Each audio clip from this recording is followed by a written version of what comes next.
Welcome back. Right, you might have guessed it, but I have had an absolute stinker for the last 9 months. Just the 9? Well, probably more than 9 actually, but absolute stinker. And I was that close to just, you know what, giving it up and not doing it. But today, I'm going to set things right. I'm going to get back on track. I'm going to have a good day's fishing because confidence is pretty high, which is unusual of late. We're on a new river. We're fishing for one of my favourite small species, the Dace. And if you're a regular to the channel, or you've followed the channel for a wee while, you'll have seen a Dace video before, where we fished a kind of local water on the float. And we caught fish, but we didn't get them to the size, the standard that we were hoping for. We did sort of toy with the idea of fishing the feeder, but we decided against that. We went somewhere else and we caught some nice fish, but no big dace. So the plan for today is specimen dace. Well, any dace, but specimen dace would be ideal. And this place has them by the bucket load. I've done a wee bit of research, never fished it before. We've passed by it, we've seen it. A bit of research says that it holds a lot of fish. It doesn't get fished much in terms of coarse fishing, so it's almost like untapped territory. And there's fish topping everywhere. There's dace literally topping all over the place. So we're definitely going to catch fish today.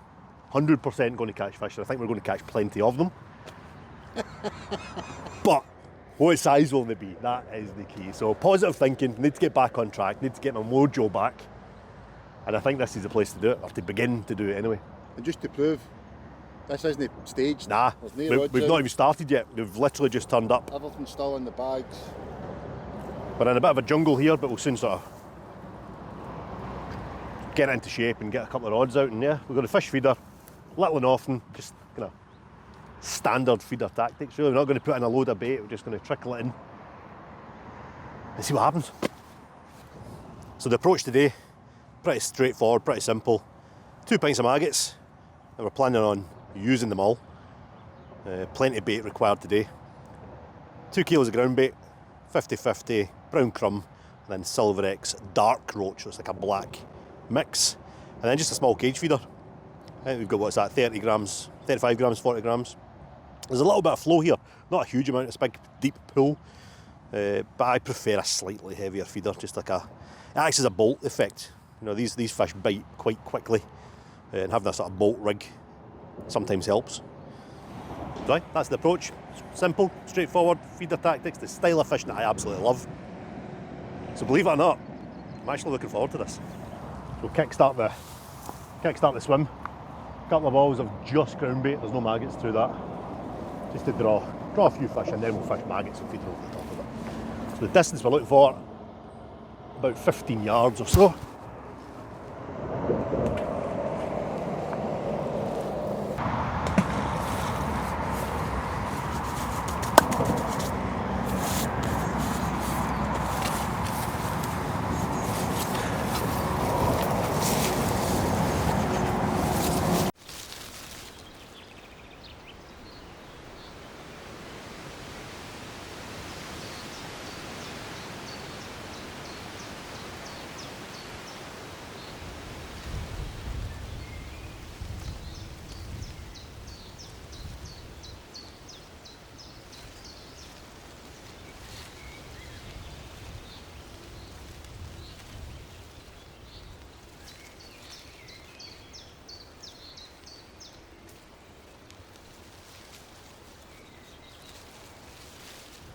There we go. Usual behaves until the camera's on it, and then there we hook it. What's that, 7 ounce? Yeah, I think that's about 5. 5 ounce? Yeah. Long way to go. What I will say is, you need the reflexes of a bloody ninja to hit these bites. They are so quick, and if you miss it, that's that, game over, back in, re-chuck it. But the bites have came quick, early, and they are quick, and we're getting fish. We'll talk you through the rigs and stuff like that in a minute, but we're trying to get the swim going, so back to it.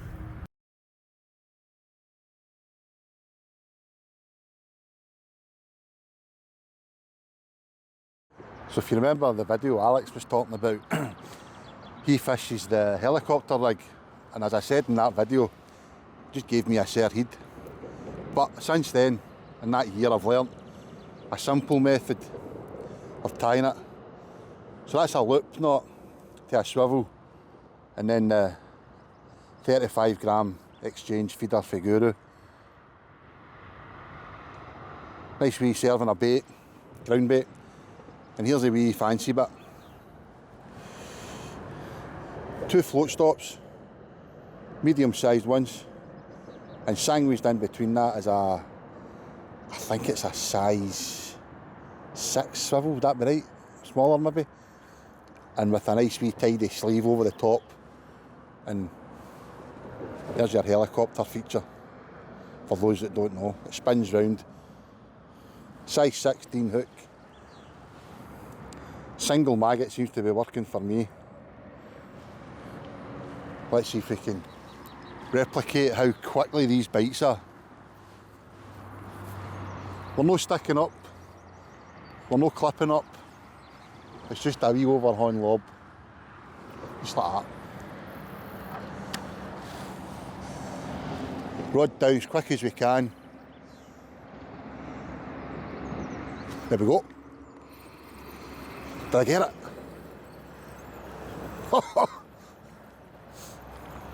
Who's this? There we go. That's how easy and quick that is. Get the rod safe. And for those who don't know what a dace looks like, you maybe still don't. There we go. There we go. Hopefully they get somewhat bigger. Into the keep net. So Alex had said earlier, I was going to get him to say it, but whilst we're here I'll say it. Some of you watching this will think that's bait. And I know for a fact some of you are watching this and thinking just that, because you tell us all the time. But the significance for those that don't understand, a pound, what's the record? British record's 1.5. So a £1 5 ounce fish would be the British record. Scottish record's 1. And the Scottish record, maybe heard Alex there, is £1 and 3 ounces. I think we know the record holder, don't we? British record holder, yeah. Is it Simon Aston, would I be right in saying that? So, well done that, man. Good angler as well. But to put it into perspective, Alex made a good, is it an analogy? Would that be the right word? Yeah. Comparison. A comparison. If you're a pike angler that thinks they're bait, a pound, say we get a 4 ounce Dace today, that would be a Scottish record. The equivalent to that would be like a £40, 47. For those that think the Scottish record still stands and argue the fact that it's not a British record, you know the story behind that. That's the significance of that fish. That's the kind of comparison, as Alex says. A £47 pike is the equivalent to what that £1 4 ounce Dace would be. So that kind of gives you some sort of perspective. Whether you buy into it or not is irrelevant to us. That's how we view it. But just to give you some sort of perspective on it, that would be fantastic. What's the plan here? What are we after here? We're after Dace and our Scottish record. We're after the Scottish record. Aye. Take the British record, but you know it's not going to happen. But Aye. you never know. There's some sort of rigmarole you need to go through. I think Alex, he's going to make a change to the float. I'm going to stick to the feeder setup. Just I can't be arsed changing, but if he starts hitting more fish, then I'll maybe switch to it. I did say, do you think we could target the bigger fish? In terms of, do we maybe go with a maggot feeder and feed maggots as opposed to the finer particles of the ground bait? But did you say it's like a class system they almost show in? Like there'll be more of the smaller fish to the medium-sized fish, and then the bigger fish will be smaller again in terms of just luck. A numbers game. Luck and a numbers game. But enough talking, let's get back to the fishing.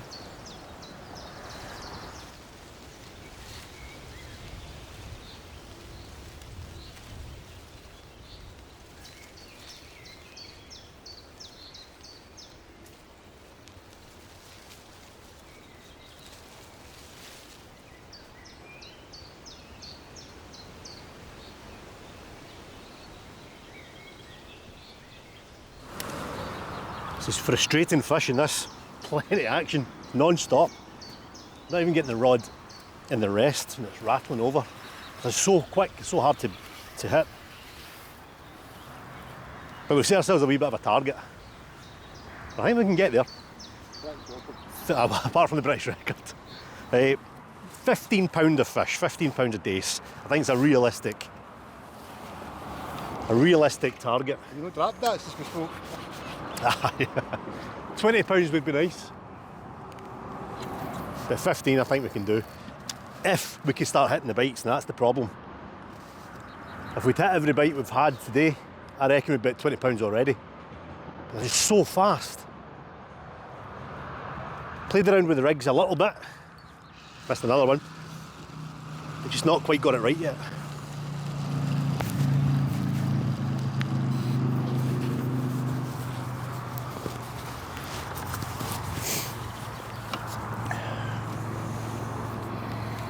I figured out quickly that the single maggot was working better, wasn't it? Yeah, good observation.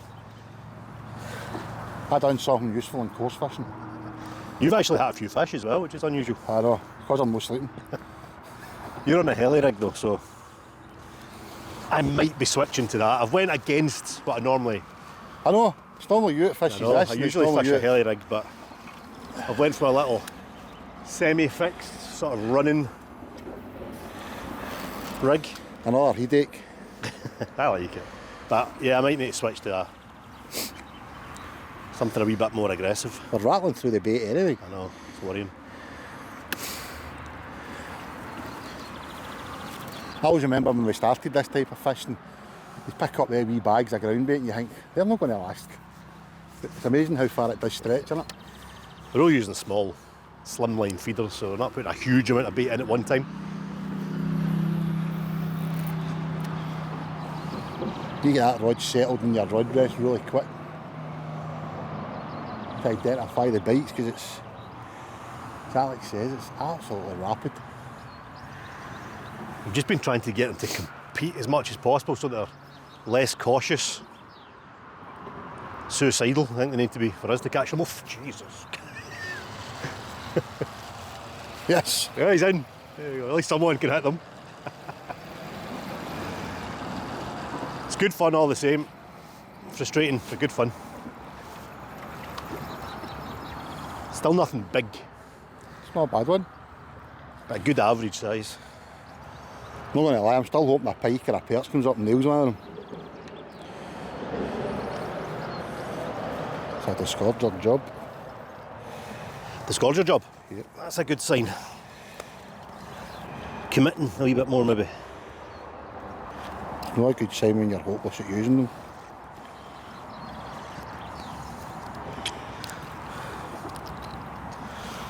Christ, I wanted that. Yeah, I've changed feeder size, I've changed hook size. Oh, One thing I've not changed is the rig. That might be next. there's that breeze we were wanting. The what? The breeze. Aye. It's warm, really muggy today. Oh, there we go. Might be just getting a little bit more confident. And I think that's because the twos have went back to feeder fishing.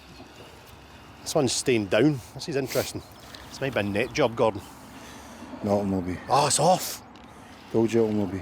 Oh. I seen that in the water. That stayed deep. It's a better fish. If he was quicker with the net, we might have got it. But isn't it? You've probably not set up. No, it's there. It's there. That was a much better fish. What I like about this is you're not having to do your wraps and It's just simple, isn't it? It's good. stick up and clip up and just lob it out to where you think. I mean, if we were taking this seriously, we'd be far more organised and far more set up with a platform and our bait round about us.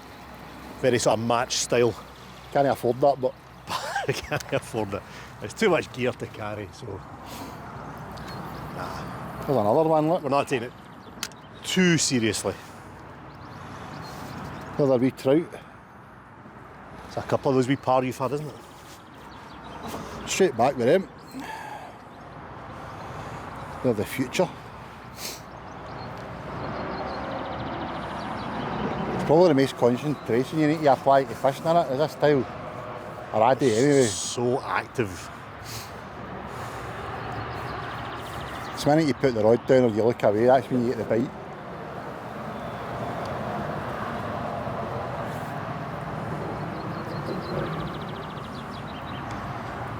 I think we're finding if you've not had a bite within 30 seconds, you may as well recast. Aye, it's a good shoot.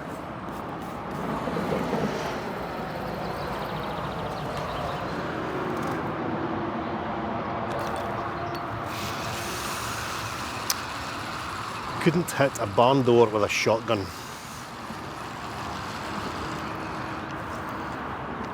That shot?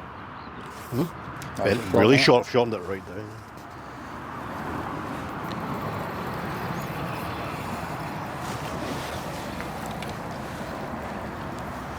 As Alex says, if 30 seconds you've not had a bite, bring it in, cast again, because there's why. That's my third wee par that's just been sitting.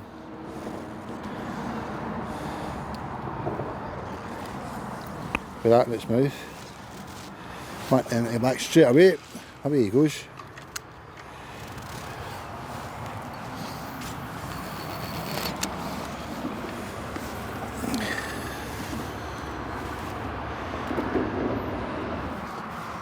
See, one of the things about this style of fishing, I think you've said it before, folk are scared to try it, I think. They don't know what to do, but it's so simple, isn't it? It's simple in the approach, but it's hard work, isn't it, to do it properly. And we're not doing it properly by any means, but we're giving it a right good go. We're doing it properly in terms of pleasure fishing. Aye. The pleasure angler. In terms of what Guru are all about, and the match angler and competition fishing, of course we're not doing it that way. I think what a lot of people grudge is the amount of bait that you need to put in. Aye. And it's not cheap ground bait. And But you need it to build big. At the risk of sounding controversial, too many folk go onto Facebook and ask, rather than getting up off their arse and going out and have a look and trying. Give it a go. I ask on Facebook. Eh? Sometimes. Nothing.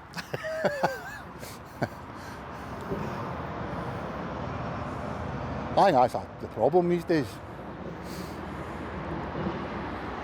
If you've got a bit of water next to you, the best way to find out if there's fish there is to go and fish it.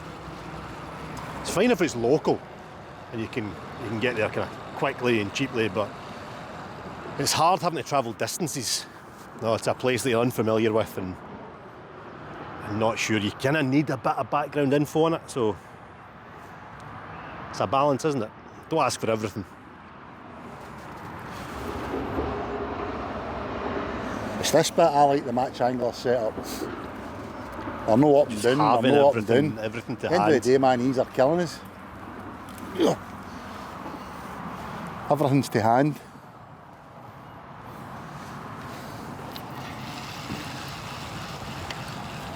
It's a big investment, isn't it? The platform and the trays and That's thousands of pounds. the arms no. and the...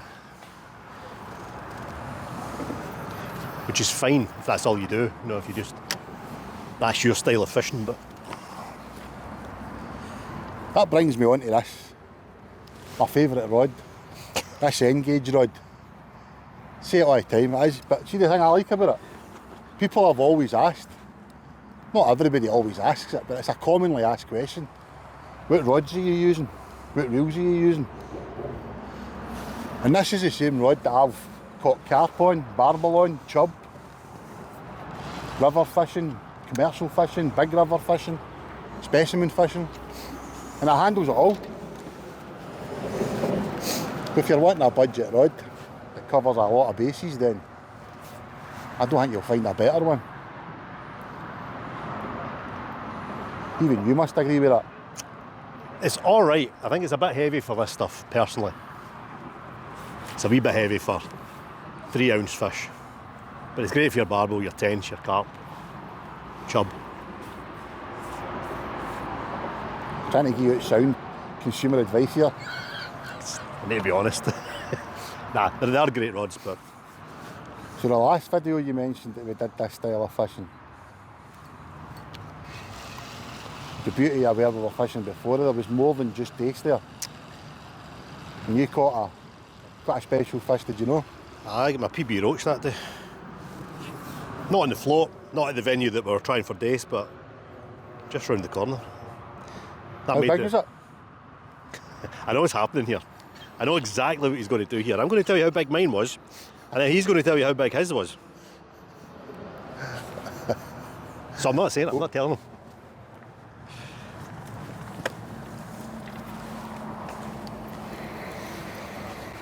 So I get for taking the mickey, I missed that. Have you with my maggot and all? Anti-tangle sleeves my arse.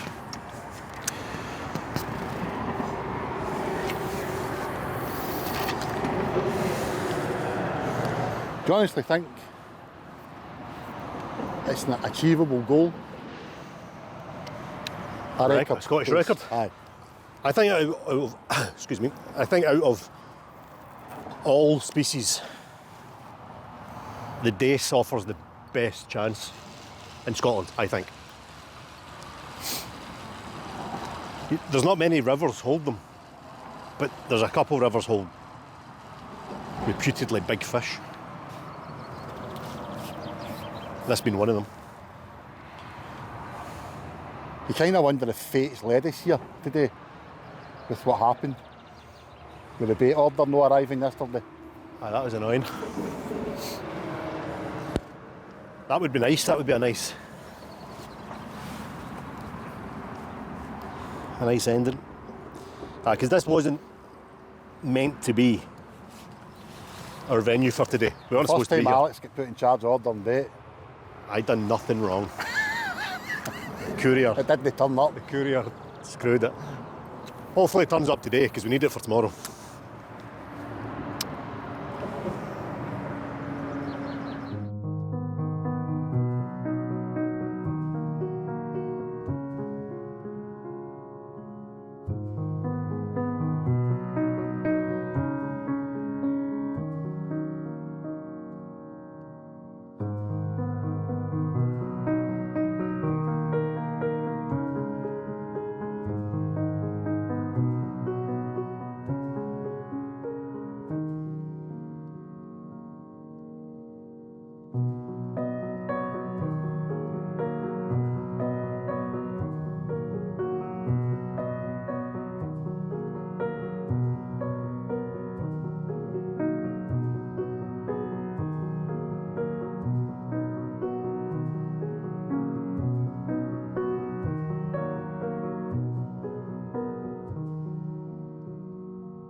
You never told me this was a possibility. This happened to me on Lomond and I was blown away. I thought I took a leaf. Look at this.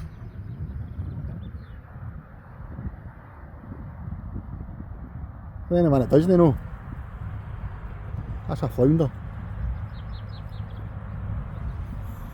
Brilliant.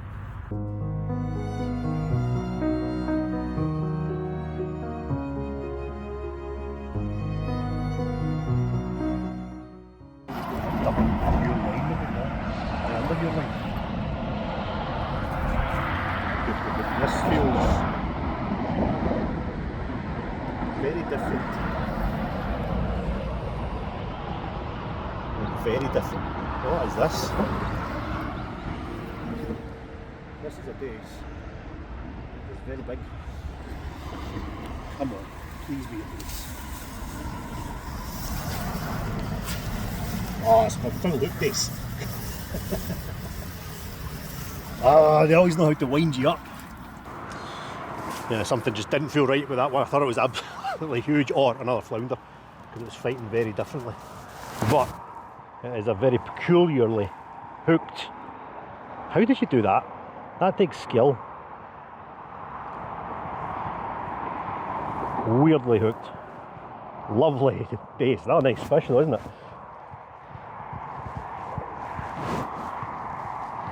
What's that hook? Chunky. You lines in that. That's about 7 ounces, 6-7 ounces. We've got a long way to go for a pound. It's not even half a pound. Thought it was though. Thought it was.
Well,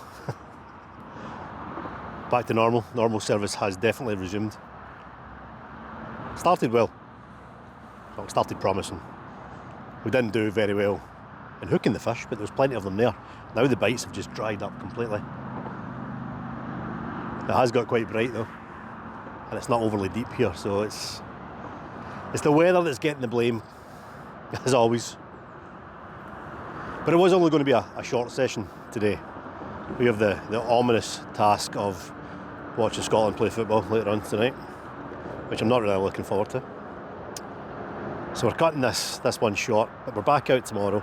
2-0 Scotland. 2-0 Scotland. We'll see. We'll see. Maybe give this another 20 minutes. See if we winkle out a couple more. And then we don't have many in the net. There's a few there. We'll have a look at them. And then Yeah, prediction. For The weight of the bag. lucky if we get £5, I reckon. Nowhere near where we were expecting. But I'll say 6. £5 or £6. We'll check it. We'll check it in a bit. We'll fish a couple more casts. See if we get a couple more bites. And then call it a day, I think. Look forward to tomorrow.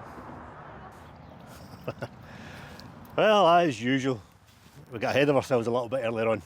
The target was £15. If the fishing stayed the way it was this morning through the afternoon, then we might have got somewhere near it, but now we fell short by an absolute country mile. I don't even think there's £4 of fish in there. Was it just under 4? £3.50. £3.50. Pretty poor going, but you know what? It was just a recce. And if you look at some of these fish, you get a couple of the better ones together. The average stamp is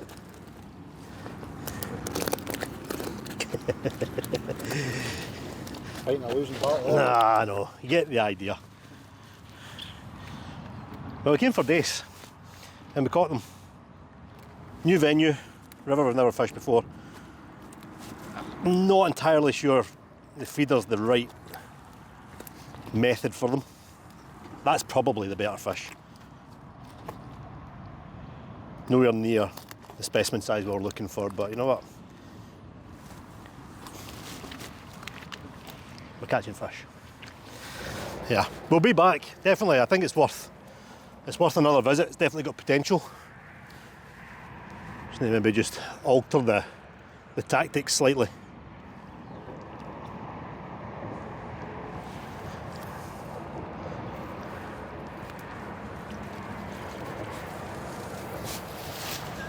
£15. There's always time for one more fish. First one of these I've caught in a wee while. I love them. I think they're cool wee fish. Especially when they get quite big. This is just a small one, but when they get quite big, they're quite impressive. A minnow. Right, can we get him now? Aye, alright, let's go.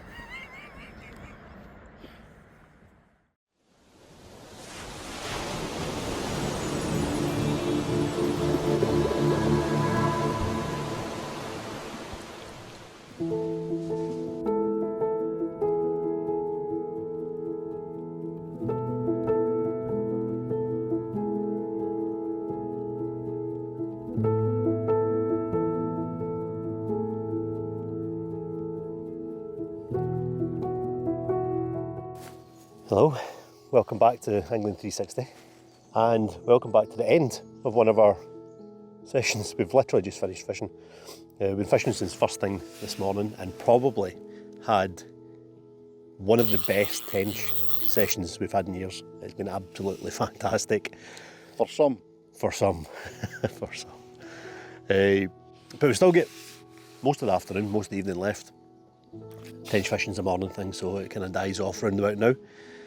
But what we did notice when we were fishing through the morning is the amount of silverfish in here, and we've been harassed by them constantly. The alarms have been bouncing all over the place. Now we've been catching rudd, roach, hybrids, and some really nice fish as well.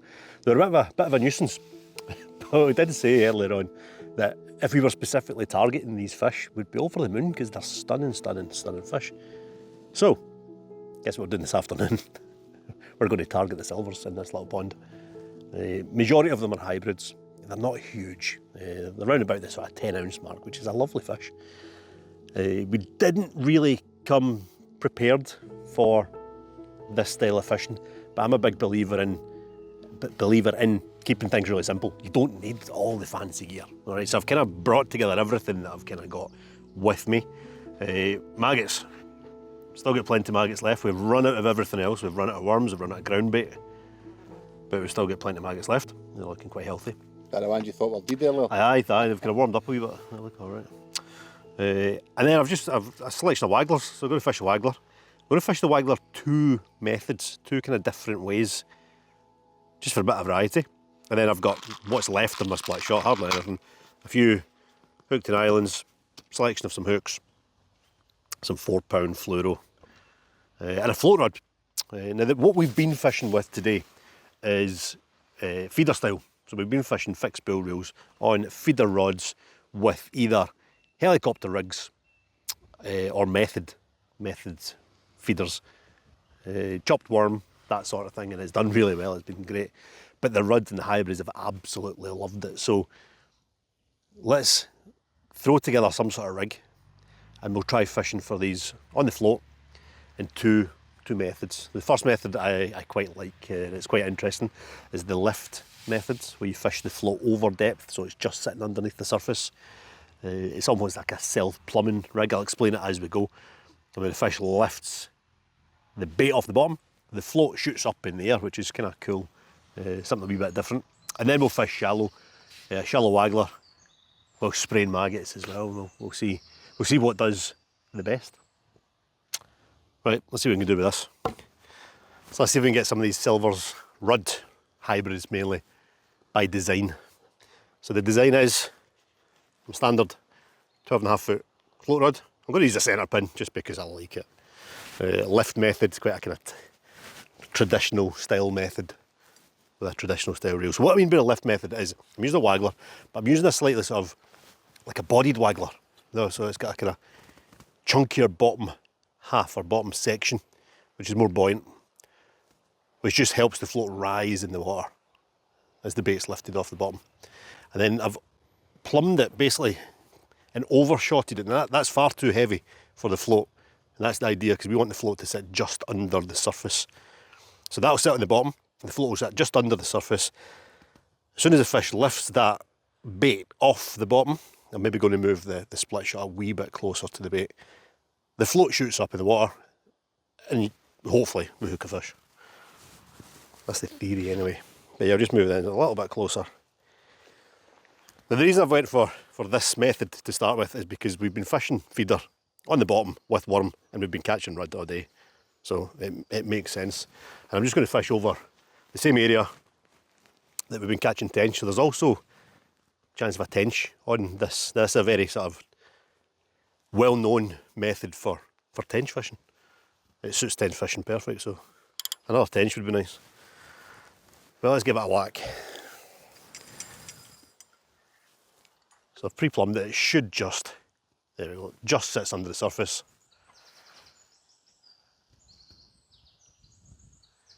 Just keeping that in that float, it should shoot up. If there's any fish there, that is.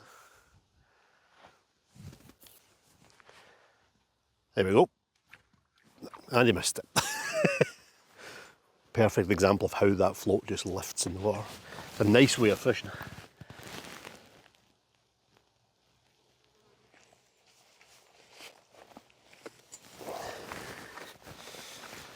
Take two. There's still a bit of fizzing out there, so I reckon there's still a couple of tench out there.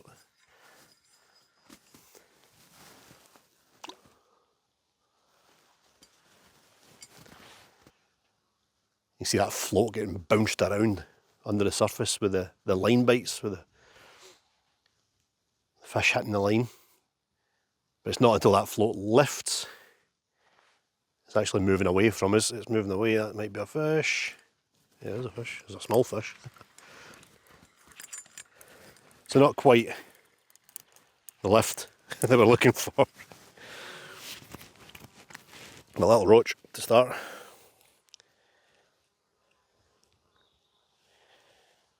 You wanted that.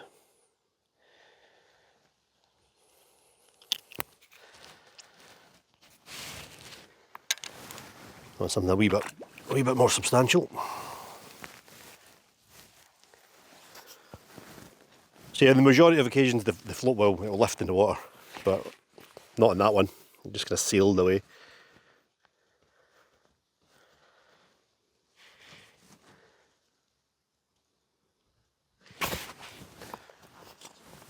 A big brother.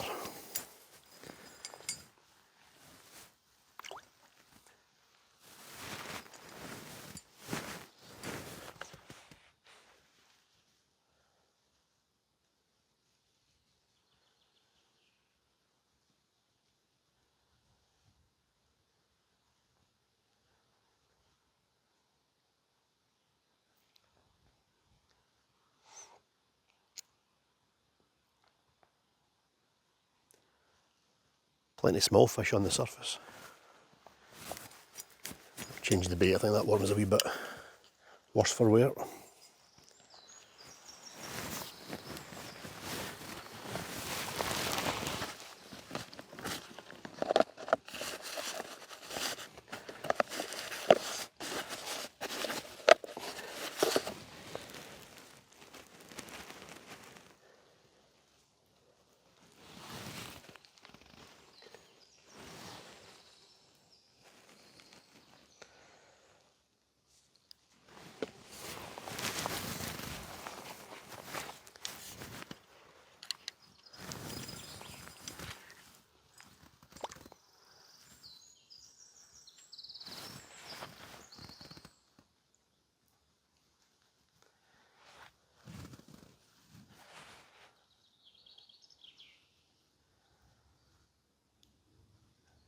Up it comes, away it goes. Oh, dropped it, still there. Yep.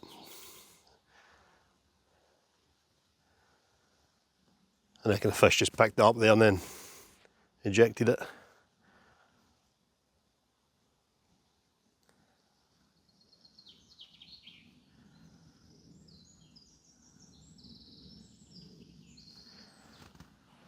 There's definitely fish there.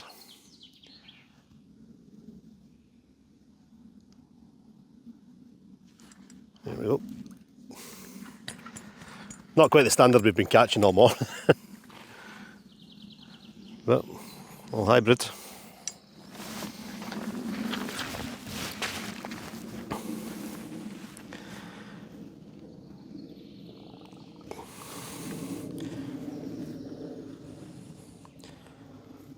There's bigger ones out there, we'll get some.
Who's that? Come off. It's only small.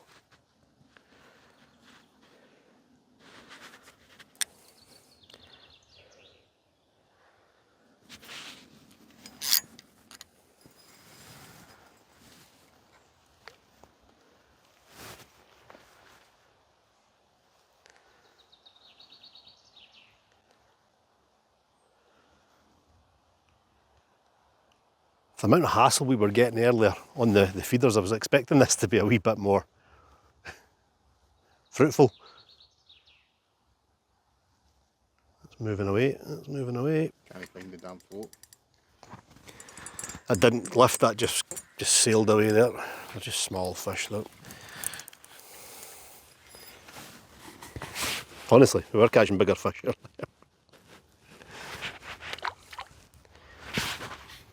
What do you think the difference is? Why is it? I think we're getting loads of bites with wee fish like that when we were fishing the feeder.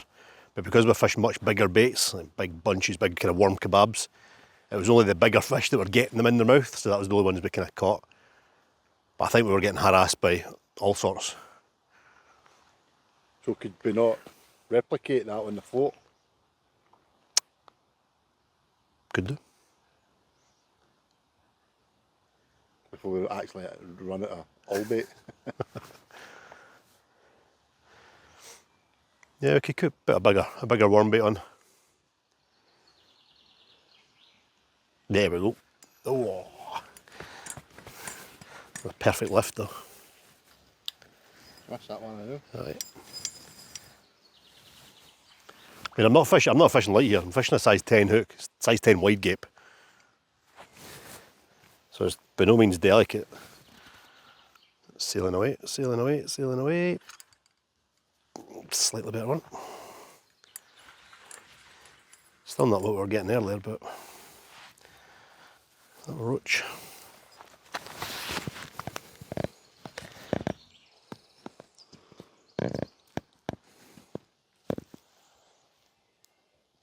Pure roach that time, absolutely no rod in that one. So the point of this video just proves what? That fishing can be really simple. Exactly. You don't need to get carried away with all the fancy gear, all the fancy bait. Just a float rod, a couple of worms, a couple of maggots. The simplest of tackle, and it's good fun. And it produces big fish. I mean, there's every chance of a 5 pound tench, 6 pound tench doing this.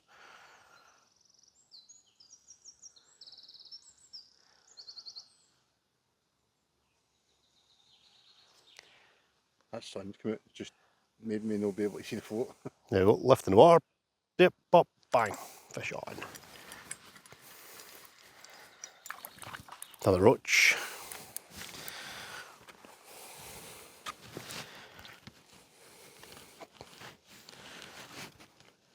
Even I'll say it. It'd be, yeah, we try a bigger worm bait then. Yes. So we were fishing worm kebabs on the hook earlier. Excuse me a second while I tend to my escaping maggots. So not fishing a hair rig with the float, but I've sort of replicated that worm kebab as well as I can. Let's see if it brings a slightly better fish. They're making me look silly here.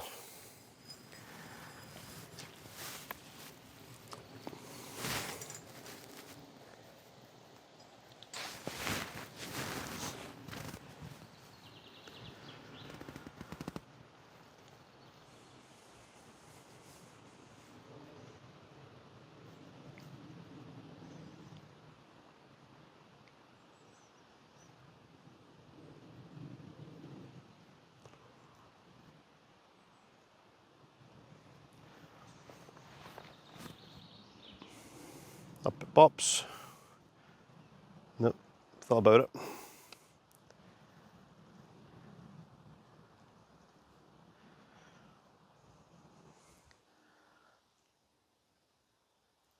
Wonder if that sun coming out sort of messing with it a little bit. It's been nice and overcast all morning. It's warm now.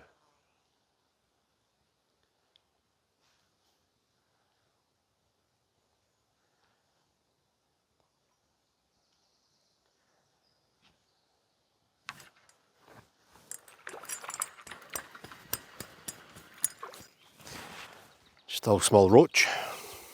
Not a hybrid to be seen.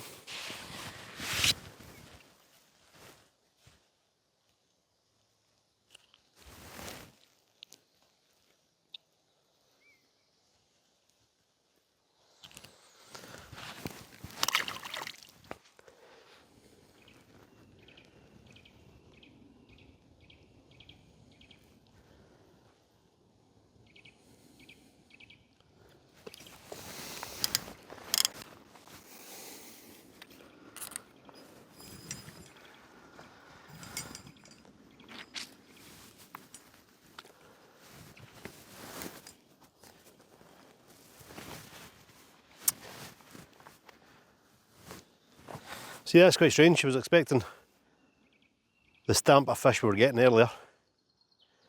I think what we might do is just to prove a point, I stick a feeder back out.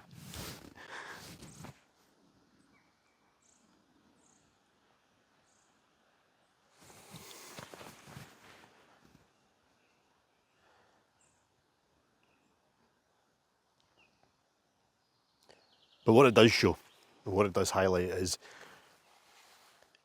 throughout the day, no matter what style of fishing you're doing, no matter where you're fishing, the chances are the fish will come and they'll go and they'll change the location, they'll change their feeding habits. And it just highlights how important it is to adapt your approach as well. So this lift method's not quite working as well as I expected it to. There's a few other ways we can go about it. And we'll try those as well. But yeah, it may be interesting. Stick another wee feeder out and see if one of those bigger hybrids fall for it. So this is the heavier rod I fed out. That it's had the worms, it's had maggots, it's had chopped worms, and I tried Carp's imitation floating sweet corn on the method feeder, and has resulted in absolutely 0 bites.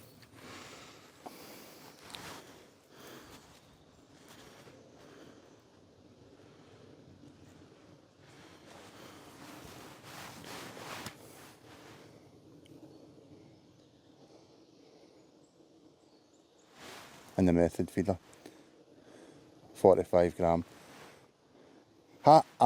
Excuse me, I have had bream on these before, but no use for a tench it would appear.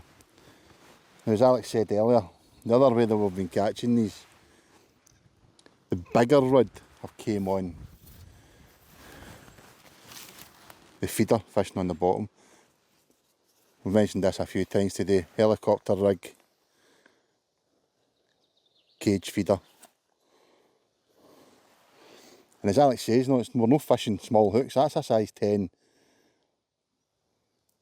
wide gape hook that we use, believe it or not, for barbel in the chub on the Trent, and these rods are inhaling it. So go over to the bait. Have my worms escaped?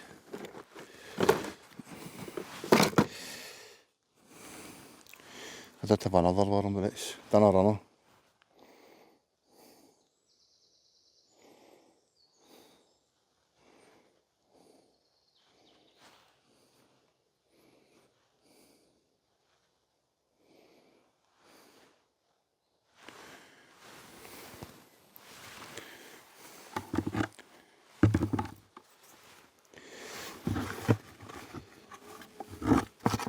If you look at this ground weight, look, that's how literally scraping the bottom of the bucket. There's a bit of mud in there now, a wee pinch of maggots. But it's maybe just that cloud of bait going in. Creating that cloud's maybe just enough to have the fish attack it. So we'll get this in, see if we can pull out a bigger one.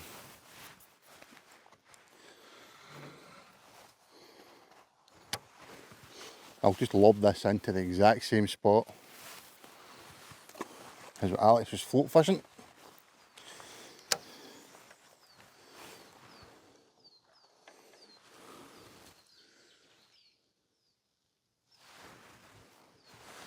If I'm not mistaken, something is nailing that already.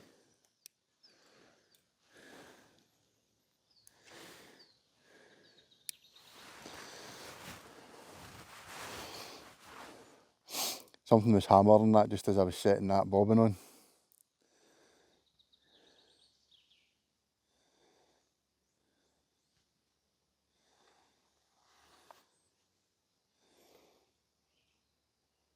In my head, what's going on under the water is when Alex says about competing, that feeder hits the water, the mud and what's left of the ground weight explodes in the water column, and all the fish go, "Ah, grub," and they all just start attacking it until inevitably one finds the hook bait.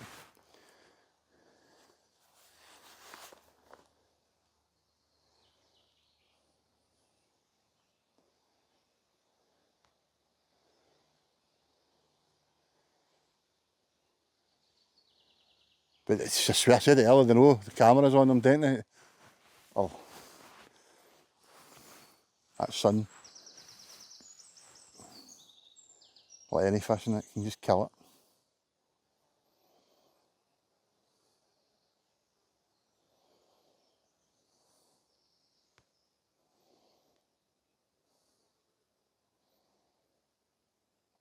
That tip's just bouncing about ever so slightly.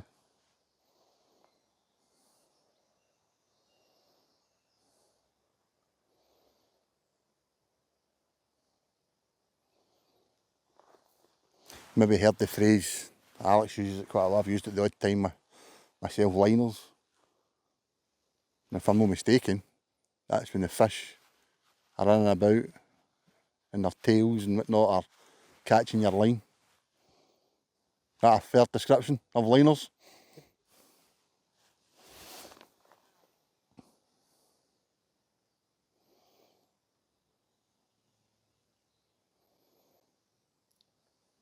This is not going to plan. And we were hoping to get all these in one clip so we didn't need to edit it, but I think there's a wee bit of editing involved in this.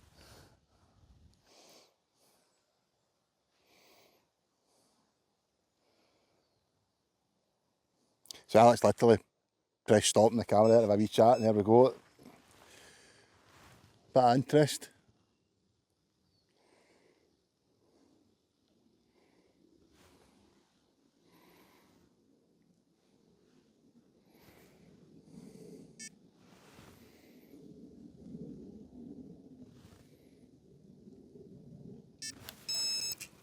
There we go.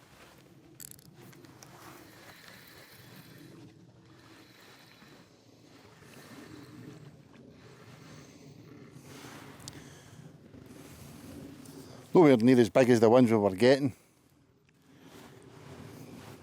But again, that to me looks more like a roach. Or is that a hybrid again? It's a roach. But anybody that tells me, look at the size of that mouth, look. I've been criticised in the past for using too big a hook. Look at that. That hasn't healed that. That's a size 10 barbel hook. And a roach the height of nonsense has absolutely inhaled it. So this is how dire the ground bait situation is. Empty feeder. Double worm. Let's see if we can pull out one of these bigger wood. Same spot. Been lobbed in it all day. Alex has said 6 tench, well 7 tench and I've pinched one. 8 in total. Is it 8 in total? Not one of them came in my rod.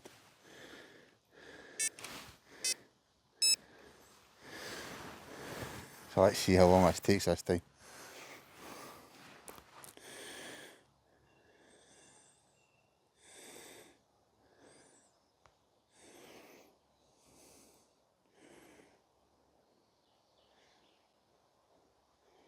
This setup that we fish like this, it's same as the carp, the tench, even the barbel and the chub. It's exactly the same. There's that bobbin starting to dance. I think Mother Nature's trying to tell us something. Home time. Home time.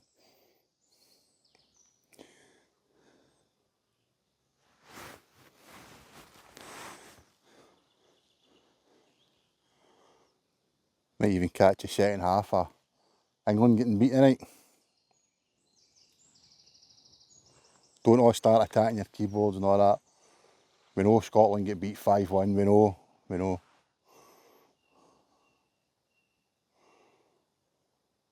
did draw 1 each with Switzerland last night.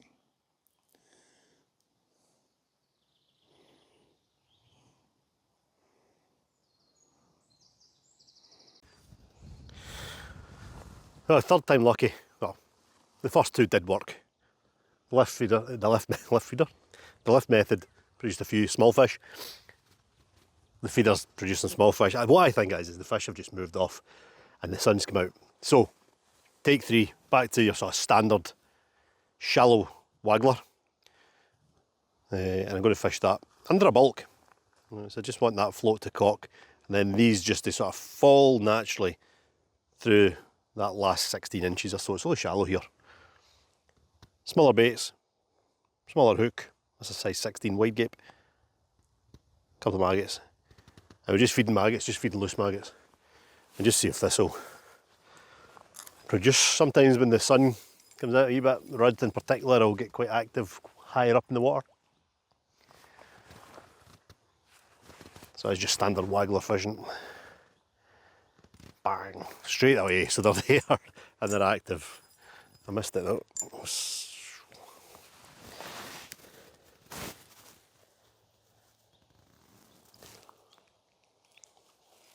are you doing there? I'm just tightening my the shot. Right. Slipped. Nothing exciting. So you're having that bait just flutter naturally. There you go. They're on it straight away. Absolutely minuscule though. They're getting smaller. No, that I will agree is perch bait. Not today, it's not. I think we'll need to throw up some photos of these fish we caught earlier on just so you believe that they're actually there. I think we took some.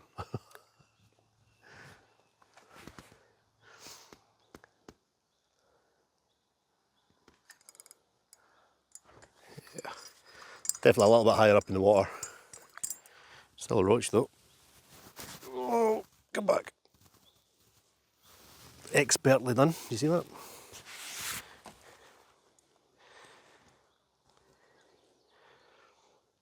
We're just sort of loose feeding over the top every couple of casts.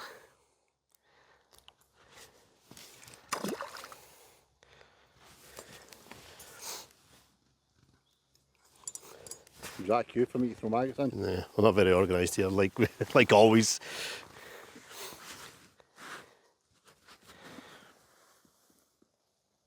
The maggots look good earlier on.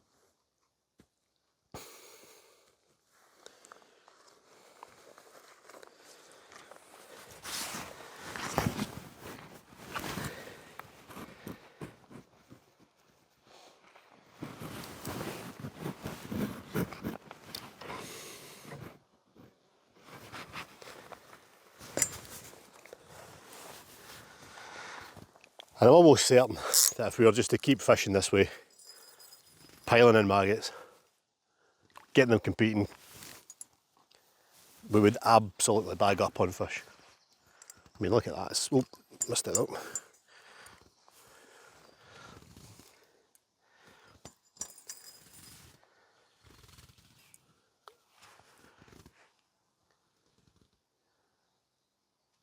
Yeah.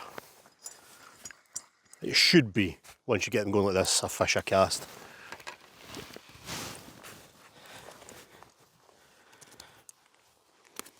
And then eventually the bigger fish would turn up. Anybody that watches these videos, would you not agree that if you want to get into fishing and you're not too sure, Start like this. start like this? It's so much fun catching fish. Even wee things like that, you know. I love it. I would like them to be a wee bit bigger, but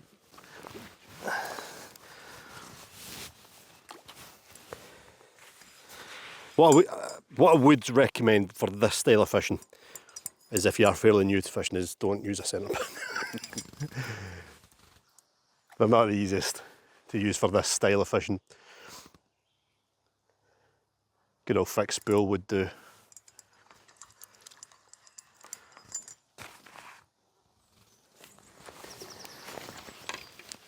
But you can see how easy it can be. You get the method right. That versatility, that being able to switch, it doesn't have to be complicated, but being able to switch does make a difference.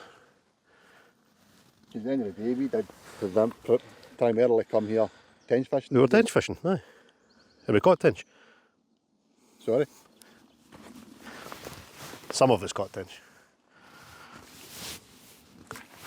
This is one of these ones you're allowed to go. No. It's about time. I've had an absolute nightmare for months. And today... Would you call this a red letter day? It's going to sound a wee bit gloaty here, but it's a wee bit more than what we're used to. More than what we're used to. Sorry. It's been a long day. I'll say that again. It's a wee bit more like what we're used to. The last 9 months have been terrible. This is how I remember fishing.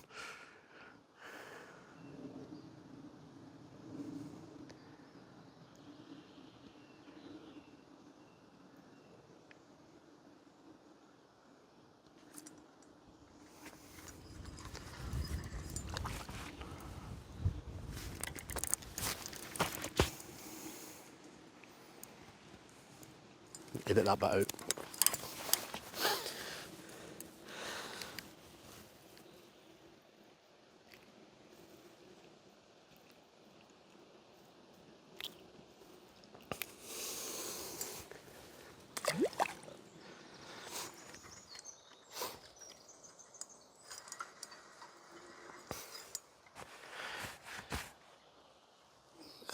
It's just roach and after roach after roach.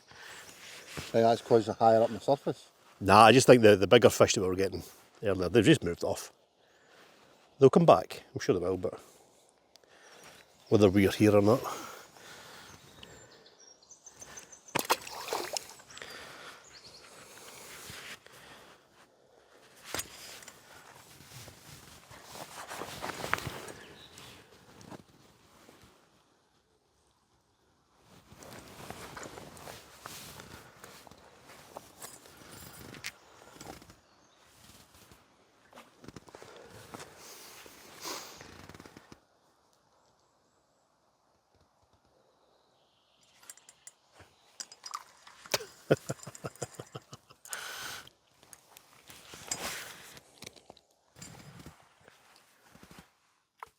So this little midweek short video didn't quite go to plan, did it?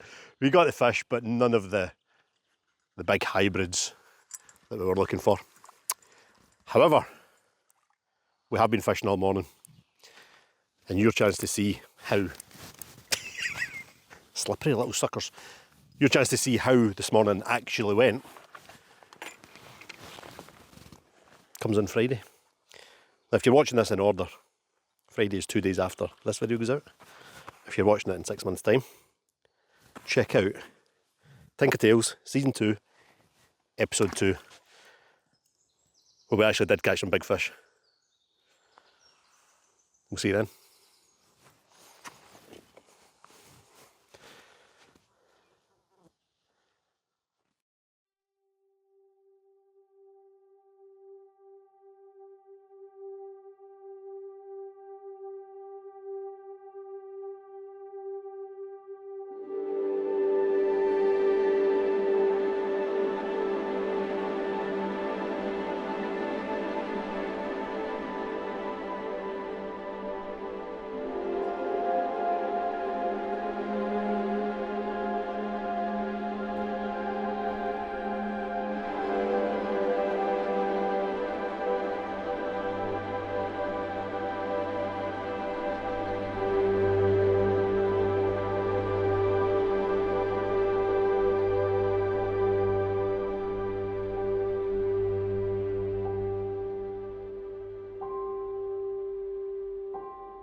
Tench. I've not really done much this year, have I? This is only what the Second attempt. third attempt for me. Aye, yeah. Me and Big Ross went to another venue overnight. I lost a tench, but a big fella managed a couple of nice ones, broke his PB twice. So as usual, throw a couple of videos up, a couple of pictures up. Not of me, obviously.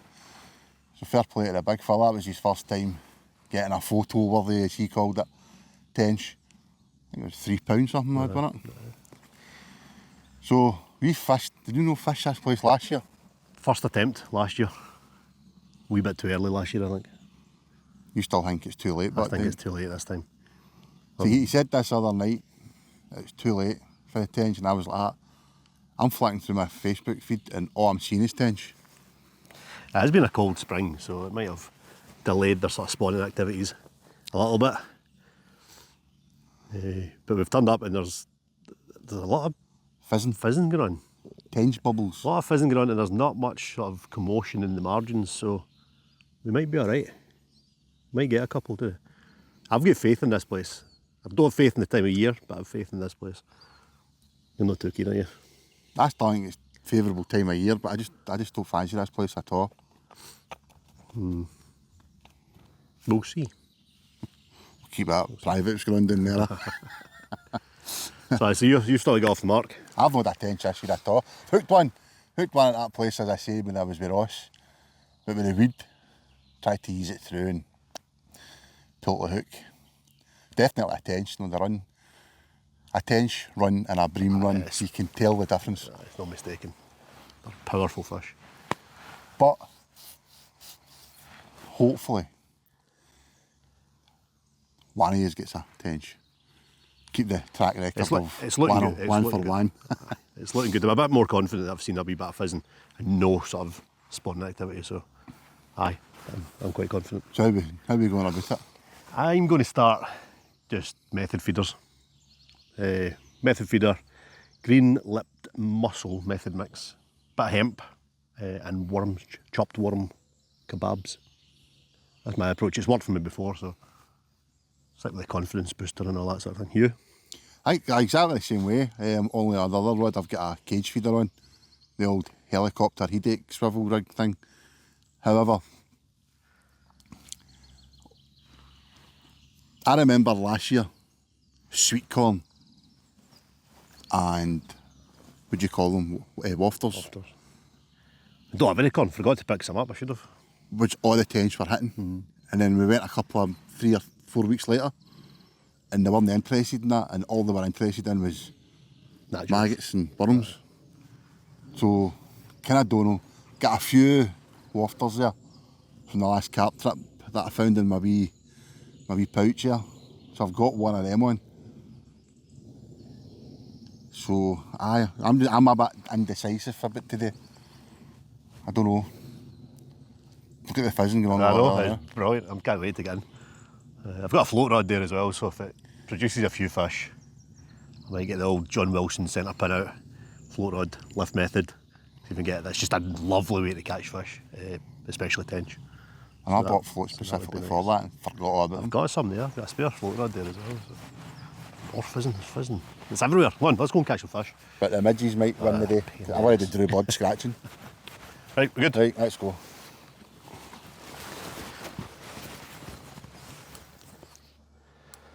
It's not taking too long.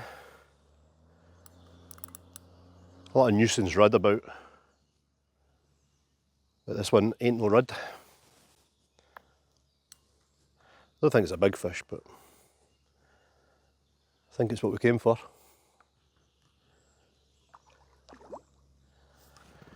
I do need a net.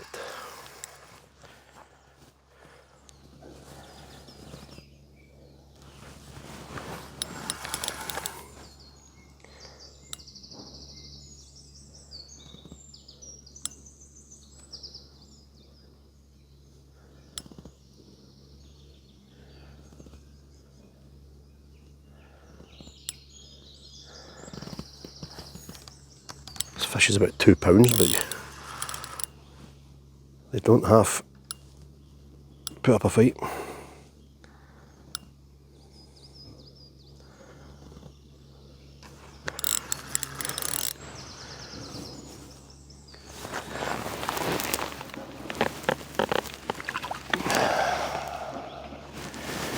There we go.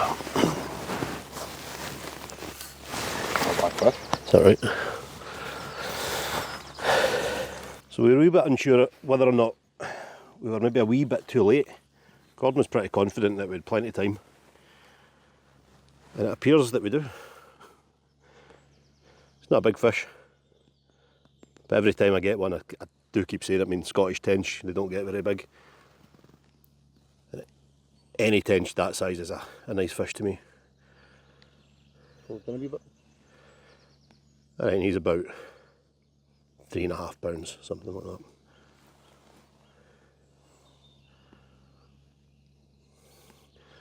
Got snails on it. Yeah. Cracking condition. Hopefully more to come. Get back.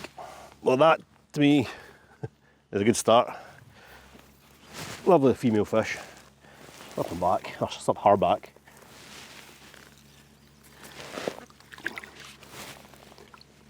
And through those weeds.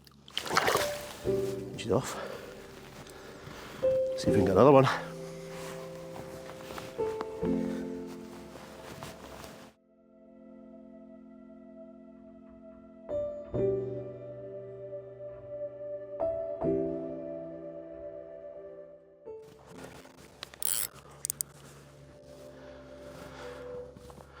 Convinced that was another rudd there.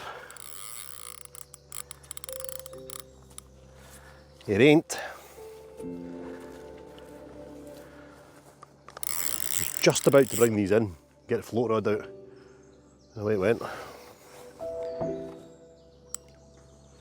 Looks like a better fish.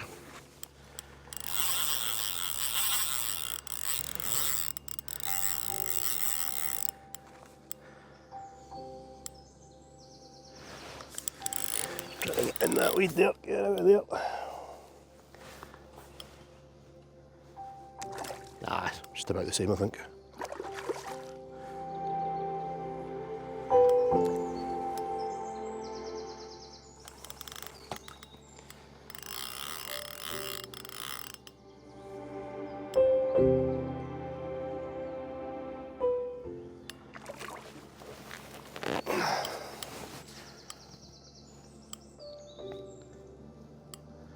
So it turns out Gordon was right.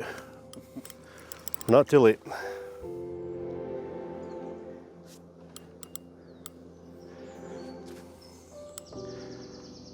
So both these fish have come to a worm kebab fished on a quick link hair rig, like a quick stop hair rig. It's a great way of mounting your baits, and the hookup rate's quite good.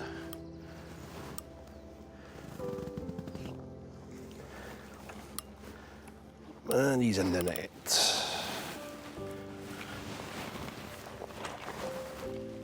Slightly bigger. Might weigh him. Weigh her.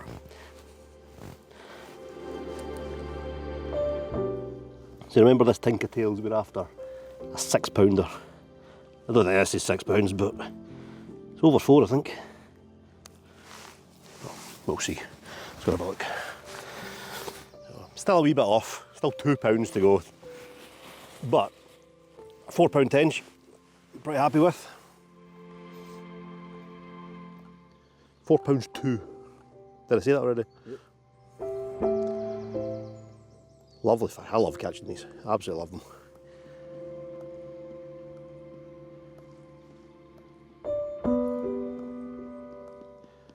Right, shaping up to be a good day.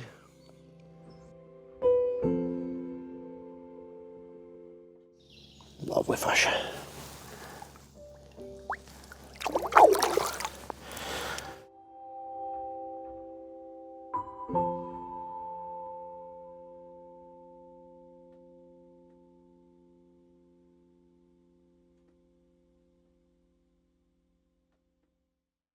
Hey, so today's approach. Flatbed method. 4-inch hook link.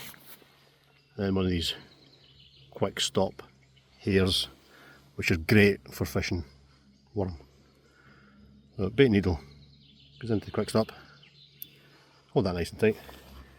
You get a worm. The way I like to do it is they have quite small sections, quite a lot of them. So you can chop them up prior, or you can just thread them on, nip them off.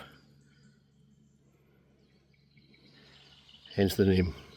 Worm kebab. Pull the pin out, and that quick stop just keeps it all in place with the hook, nice and proud. And it is a bolt rig, it's the definition of a bolt rig, really short hook length, 45 gram feeder, so it's a nice heavy feeder, and the weight of the feeder hooks the fish. And as with any method feeder fishing, method mix and a load of hemp, and it's that green lipped mussel that I spoke about earlier. I don't bother with moulds, not the most tidy person anyway, so squeeze that on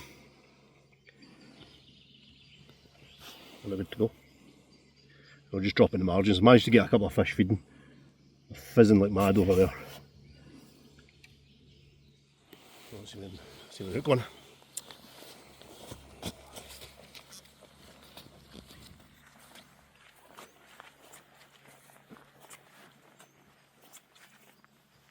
Died down a little bit, but I've chucked in a few balls. You can see the bubbles. That's a fizzing, that typical Tench fizz. Just going to swing this out over the top of it.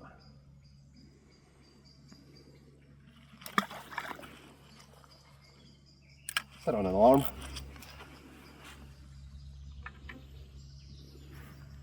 The bait runner set. Fairly tight bait runner, but still set. Look at the bobbin. We're good. We'll get the other one out and we'll see what happens. Fish number 3. Tench number 3.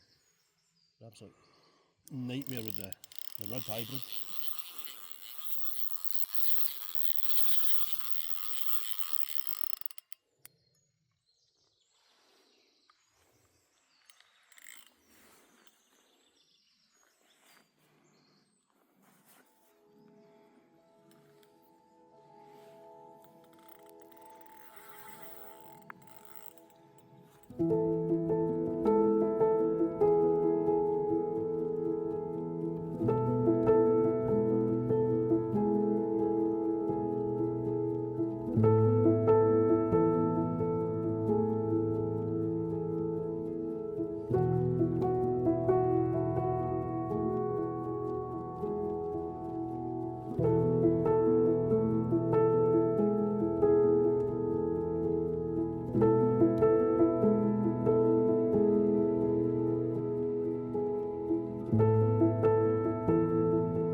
Perfectly hooked.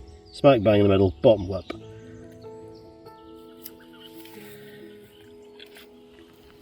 Number 3.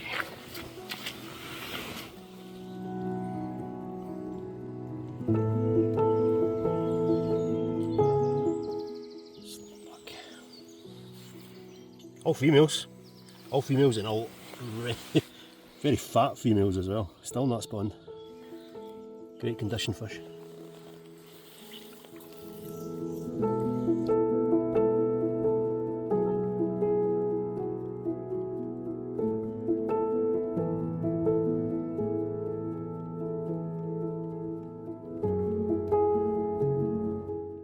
So far so good. We're running out of bait though, that's the only issue. I don't think we've got enough bait to last us all day. Why you wouldn't bring all the baits beyond me?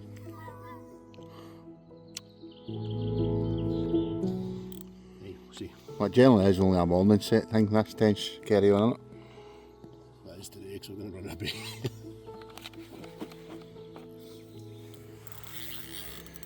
This one was in the water for about 2 minutes.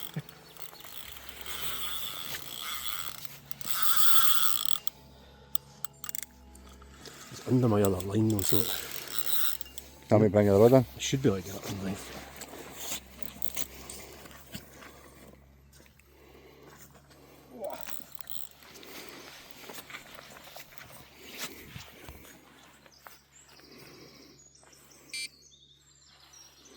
Who's the wee? With a little rod.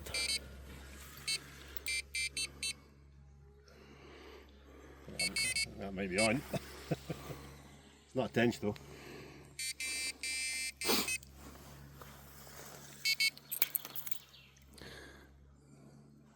Rod. Rod. Right. Leave the rod there, that can be. I've got it in a tight line here.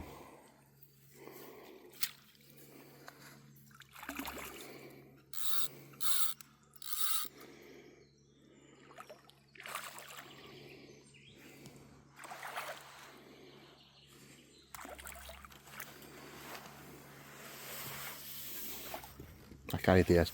Let's put the rod down, it's fine.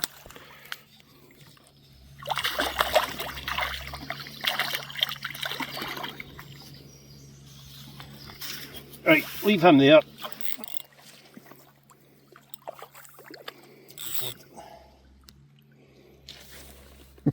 Specimen rod. Right, there we go. So, that is a lovely little fish. It's not a pure rod, it's a definitely hybrid. You see with the position of the dorsal fin there, it's not quite as far back as it would be on a true rod. But it's not in line with the pelvic fins either, which would be a roach. So it's somewhere in between. Bit of a red eye there as well, and it's not as quite an upturned mouth as a rod should have. So that is a rod hybrid. But more importantly, we've got another tench.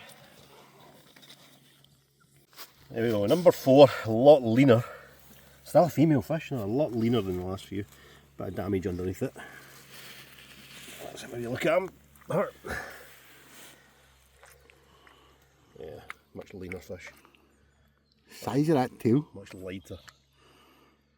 Lighter in weight, I mean. It's quite skinny. I think this one might actually have spawned. I think this one's definitely spawned. Have a look at the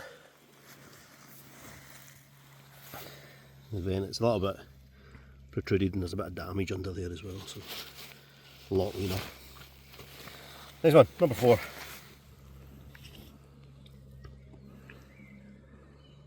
Turn it towards me a wee bit.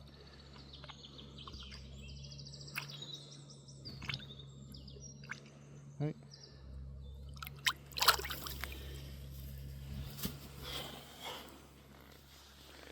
Back. I'm back. Well, it's all kicking off. There's rods screaming off everywhere, but the majority of the culprits are, we've got a couple of them in here. These little guys. 2 of them in there. They're lovely looking fish. Rod hybrids, roach rod hybrids. Another one in there as well. And these are just causing absolute carnage.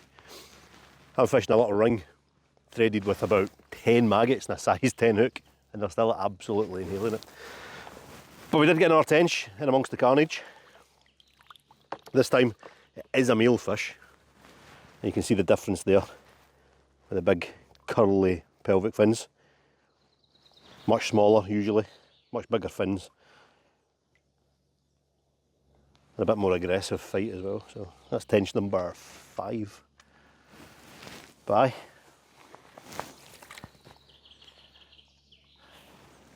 So far so good. Gordon is catching fish. We're going to have a look at what he's up to in a minute. But he's catching plenty of fish, but no tench unfortunately, which is weird because we're fishing the same way. I think it's too late for the tench. Nah, definitely not. It's fantastic. Good call. I like the look of those rod though. I like the look of those rod, and I've got the float rod there, so might have to wee go at them. There's a few sayings I could use for what's happening this morning. I don't think YouTube would take kindly to them. But a spare, you know what, frees a crowd. I genuinely fishing exactly the same baits, exactly the same methods, just I'm at the wrong side, which I picked the left side. Usually I like to stick to the right. It's a bit like ant and deck in it. One's always right, one's always left. I'm kind of superstitious that way. But today I changed and picked left, and it's backfiring on me. As you can hear, that's Alex's rods going. I've moved to the right side of Alex now to fish the left side margin, and all I'm catching is rod. My rods are there, look, Alex will show you, look. Set up exactly the same way, fishing the same way. He's champing at the bit to go and get that rod, so I better let him go. But hey, that's fishing, innit? You can't win them all. Well, just to prove that I am catching fish, still can't hold them. That ain't a bad rod hybrid roach thingamy-bob at all. I just can't catch a tench today. But I've caught hundreds of these things. So I thought we'd get one on camera to prove that I'm still catching. Look at it, it's taking it. Big bunch of chopped worm. Exactly the same as what Alex is doing. Exactly the same. I've even hijacked his spot. Sounds familiar. This one's taken off across the block. There's a lot of weed out there, so this is going to be difficult, I think. It's absolutely rocketed off. Hopefully I can get it through the weed. This might be a better one.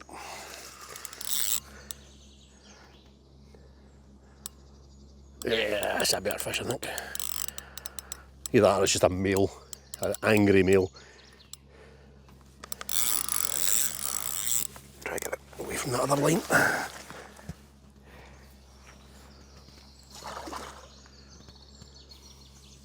Looked a bit bigger there.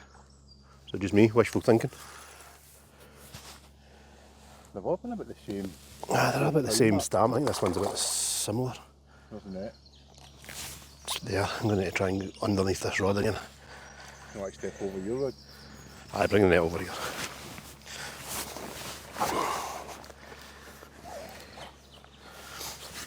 Cheers.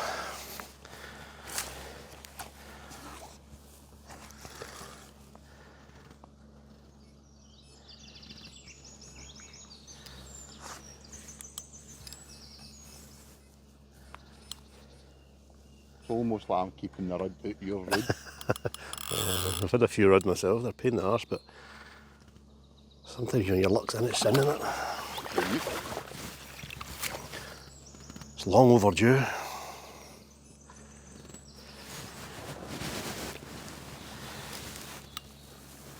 It's quite a nice fish.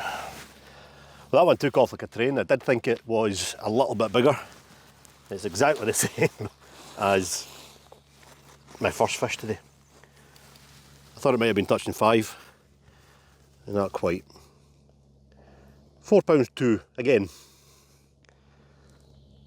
Definitely bigger, but maybe a bit It's just leaner. a different shape.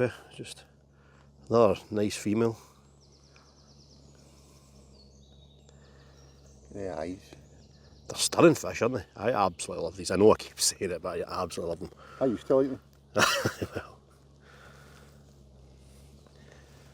Well, Couple of 40s. yeah, go on.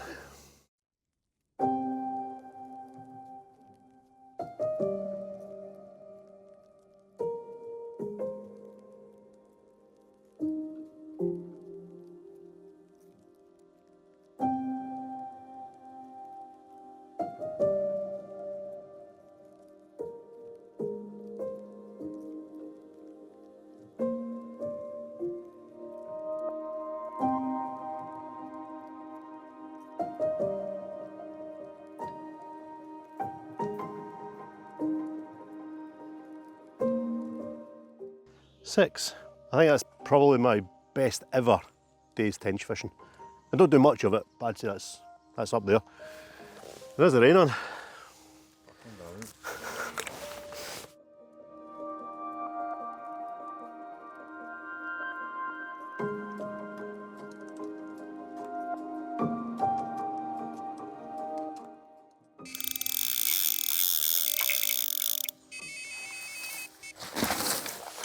It's been quiet there for a few hours. I actually brought the rods in to get away from the rod, get a bite to eat, and a nap. Went for a wee wander, come back and seen a couple of bubbles. I was like, stick a bait over the top of them. 10 minutes later, right, another tench. They're all kind of about the same, aren't they? That kind of 3-4 pound mark.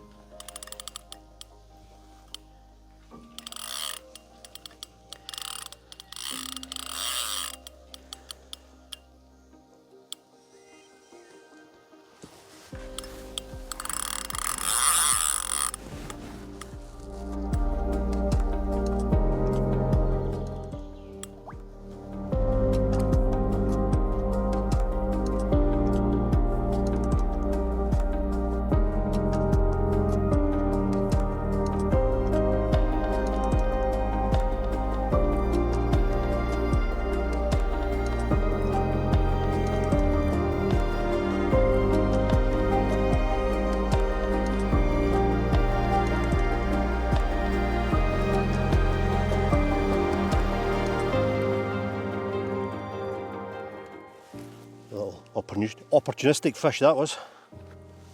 There's still still some fizzing going on. Just woke up. Aye, I was a doze there. Still some fizzing, so yeah. Time for another. Yep, that's your marker when you're tench fishing, isn't it? At the top of it.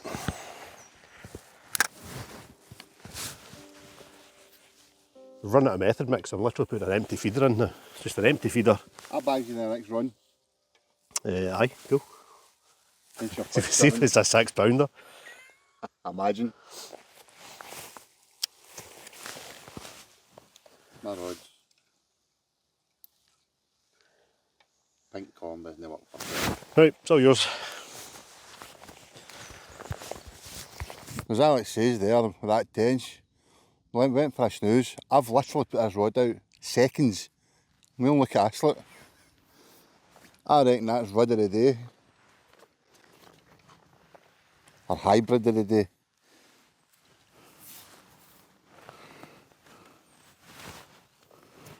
Look at that.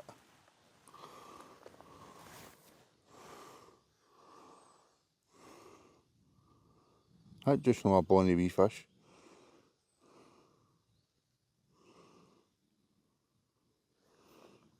Yeah, it's a decent fish, isn't it? Mm-hmm. Maybe not the biggest today, but... If we were targeting those, we'd go over the moon. Oh aye. 100%. Anyone that watches the videos regularly knows that as soon as we try and get a bite in camera, if the bites are frantic, as soon as that camera goes on the rod, zilch. But I'm convinced these rods are that plentiful and absolutely on it with the settings of hitting the water. That's the rod, that's literally just caught that rod. Right, see the bite marks? I'm going to lob it back out. And if you watch the Dace video, it's almost as the rod hits the rod rest. Right, we're literally on top of Alex, where the fizz is for the tench.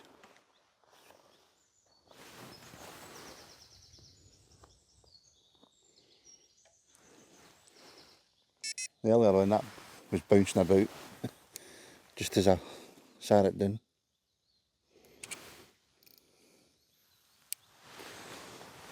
If Alex watches that, I'll make me out to be a liar.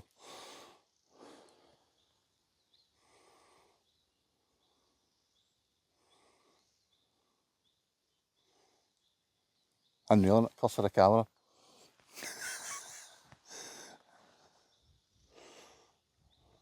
Can you make that up?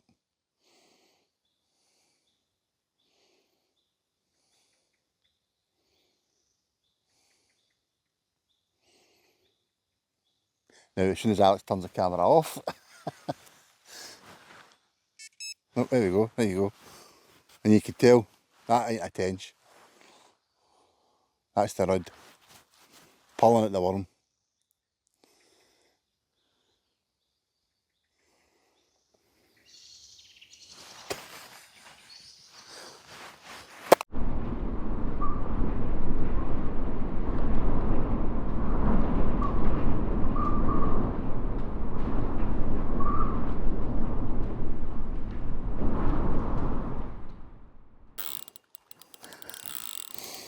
Well, I think it's only fair I got one. No on mine rod. Here's my rod going now. Alex will be spewing if this is fish of the day. So I'll apologise, you know.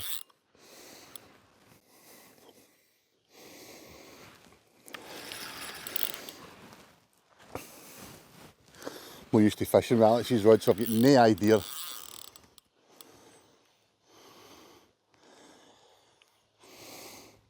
the size of this. But it feels so much better than a daft rod on the end of the rod. Alex will be glad to see it's no fish of the day. There's a net.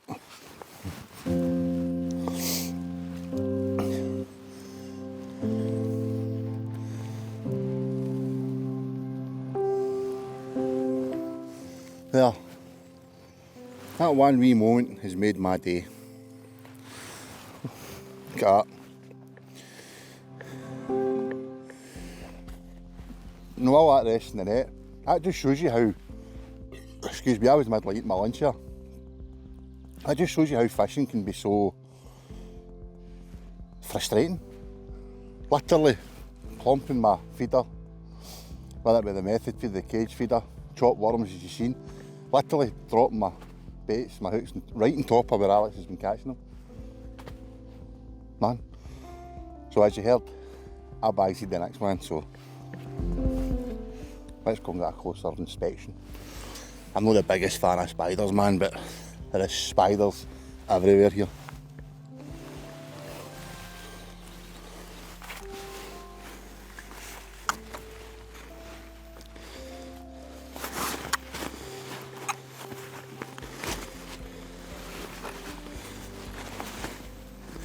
Didn't put up much of a fight out there, but still lively. Is this a female? There we go. Wee bit of damage in this one's mouth, but other than that, relatively good nick.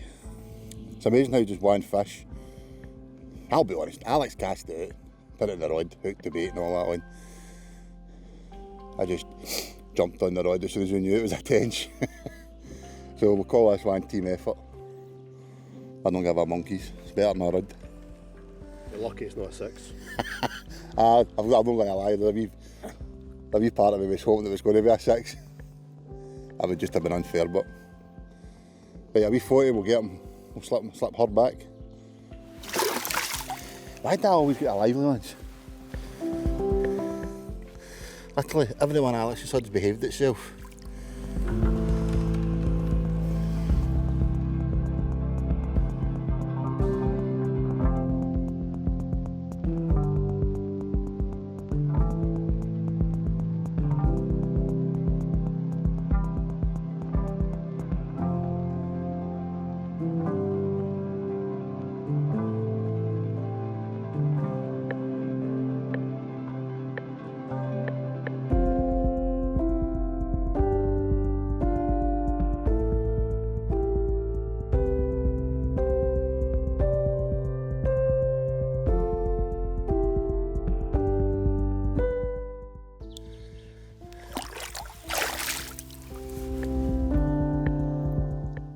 We said if we get another tench, that'd be the end of the video.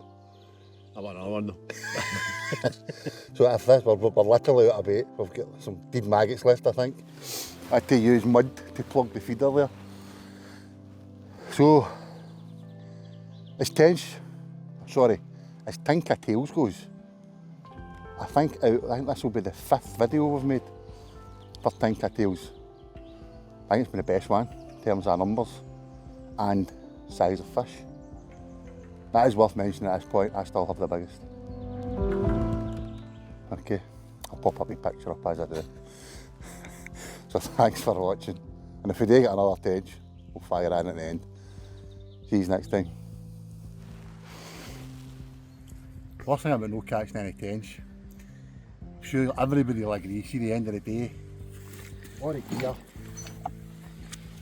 buckets, rods, unhooking match chairs, and the bloody long haul back to the motor. Killer.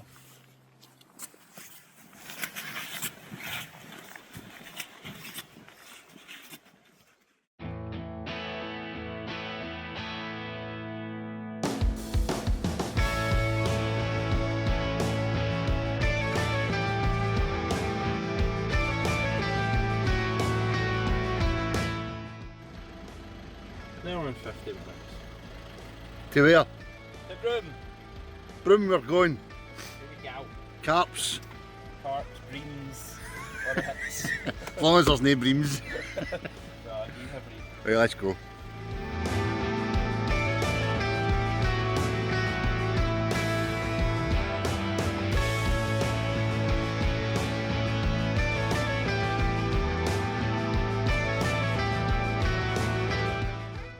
Well, the best bit.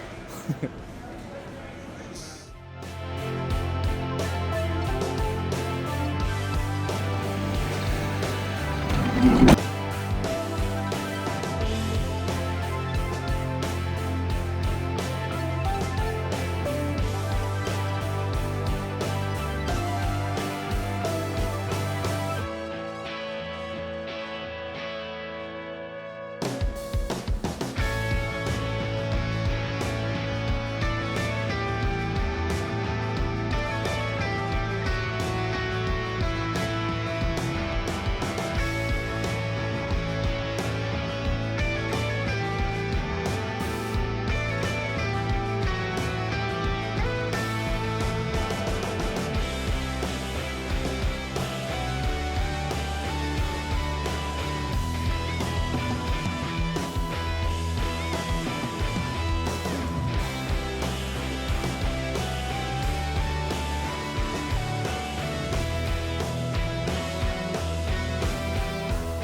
welcome back to the channel.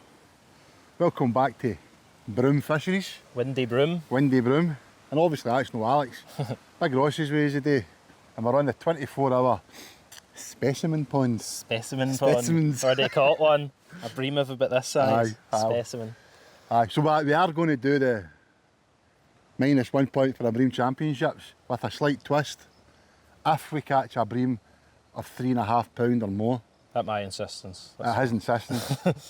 That's an extra point. That's a point. As is a tench of any size. No, a tench is 5. So it is. And now we know there's barbel. Did that guy get a barbel? That guy got a barbel, so there's barbel. So for a tench and a barbel, it's a 5. Cool. A Sounds good to me. carps is 1. 1. -1 for a small bream. +1 for a big bream. And if you catch the biggest carp, you get a bonus 2 points. 2 points. Plus So- your original point. Plus the original Right. points, so 3 points for the biggest fish Right. all in, technically. So I am the reigning champion. 3 times in a row, is 3 it? times in a row. Sorry, Alex. So we'll see how we go. This is the first time we two have fished here I together. know. Amazingly, considering we've both been individually, what, 10 times each? Odd? Aye, something like that, aye. At least, aye. It's so- good. It's good, easy, relaxing, chilled out Aye. fishing. Definitely. So we'll see how we go. We'll try and make it interesting at least. Aye. Some more bream. Breams. That's not what we call them off camera, by the way. No, it's not.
Looks like big Ross is in it, another bream. Trying to keep it on the lay low.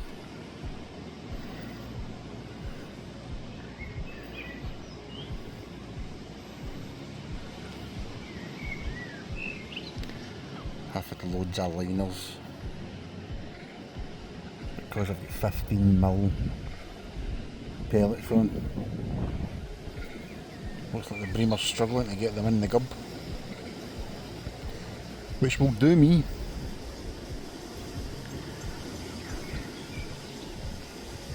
That's a big fella on -3 points. I could win this without catching a fish.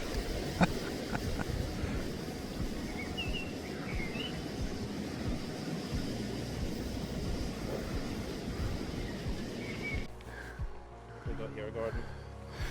Right, well the usual method of the method feeder hasn't worked for me. I've had a few rattles. Ross is using a lot smaller hook baits, hence Secretly want that bream. hence he's been, is that three bream you've had? Yeah. Claims he lost one at just a bit over 3 pound, which would have gave him a point back, but as I said earlier, I could literally win this without catching a fish. You bloody well as well. But I've changed my rig. If you want to, Ross, if you want to zoom in, I've got this, what's he call this?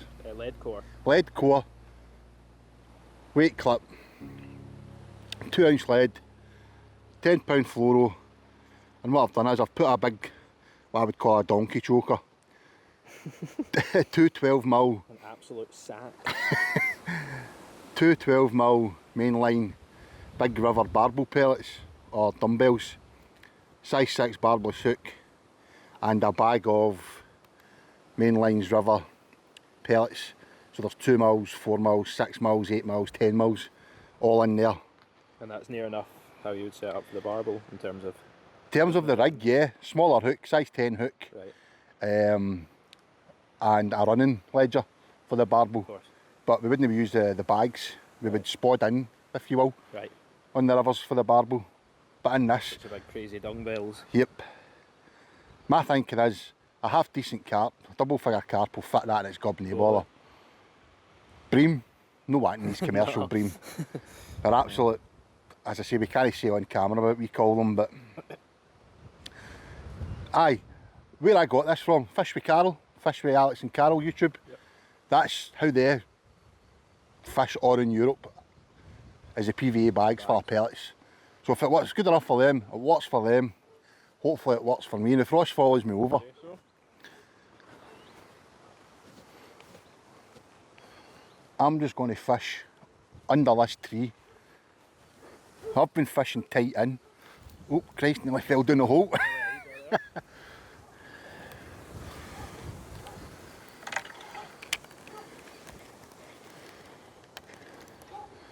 Just a wee lob.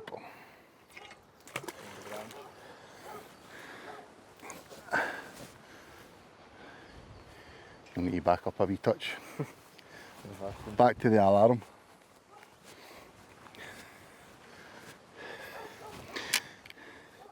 And something that I like to remind people, see your alarm, what? Turns off. Right. Loosen the drag, because the carp, when they do take, they can run. Alright, such pretty reels there, aren't they? Yep, I'll run through my setup in a second. It's a good shout, big man. Not overly loose, but loose enough that it can take line off the spool. We drop back bobbing, monkey climber, whatever you want to call it.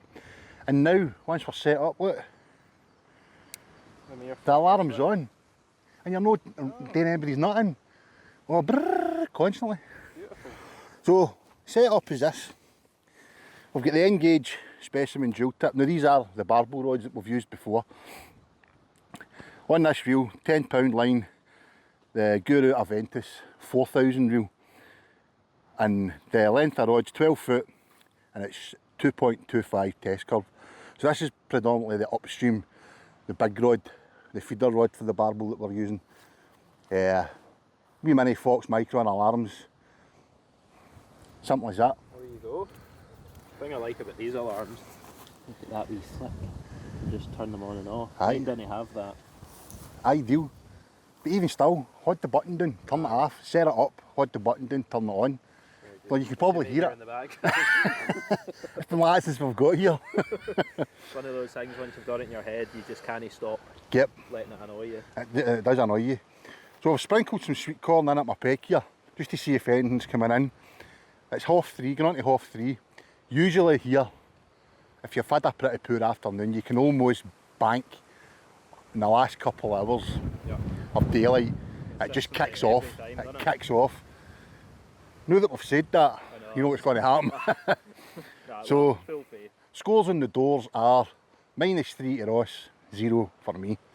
But as we've seen in the last video with Alex, you know, it can easily and quickly turn. Right. One big fish, big carp, or a carp, that's you back in it. I'd have to get 2 of the biggest fish to offset my No, turn. if you get 1 carp, that's you got the biggest. If I've got none, so that's you get 3 points. So that's it back to all square. Yeah. So one fish can change So it that's me down. now got to catch a carp. You've got to catch a I've carp, got to catch and the one. biggest.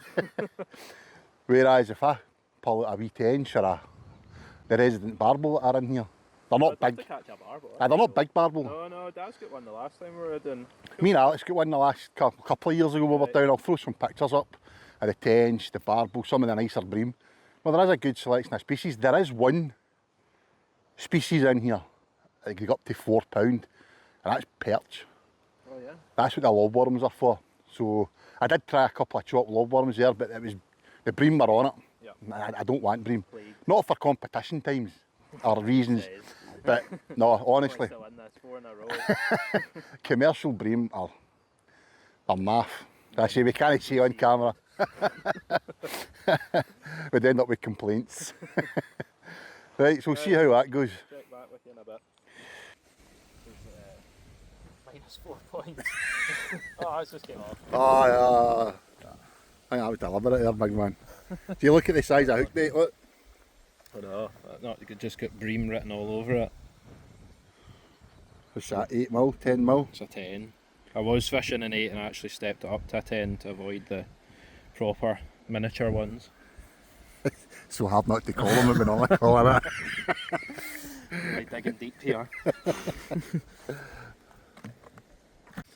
So my preferred method. Methods, moulds. A wee bit in there. I don't know if this is the right way to do this, but This is the way you do it. this and is it the way I works. do it, and it works. So I did normally. This is another thing. Since watching that guru underwater, I would have always put the wafter through the side for some reason. I noticed they always put it through the top, so giving that a go this time. Again, I don't really think there's total right or wrong ways to do these things, but It's a good series, them two underwater. it's really, Very really educational. interesting. Really interesting. Quite fancy one of those water wolf things to drop below the boat and that and just see exactly what you're working with. Flip that over there, give it a right good squeeze. Pop it out. Beautiful. Good stuff, there we go. There we go. Can't argue with that. Hook bait's buried in there somewhere so as that dissolves, just appears. You don't use a sauce or anything? No, there's kind of like that dynamite sweet pineapple stuff, that's kind of mixed through it. And then a bit Can't of believe that. I emptied that of my bits and bobs so you could put your bits and bobs in it. I know, I ended up having that tub, so you can have it back. It was a tub less than I actually was. Right, I'm just fishing as kind of a marginal shelf, about 2 rod lengths out, so I'm just fishing to that.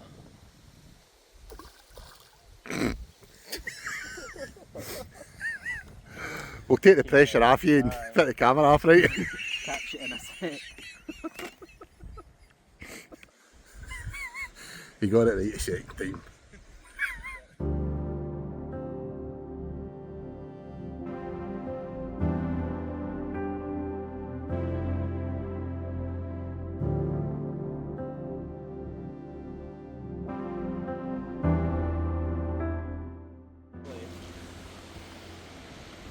That was under that bush, literally there.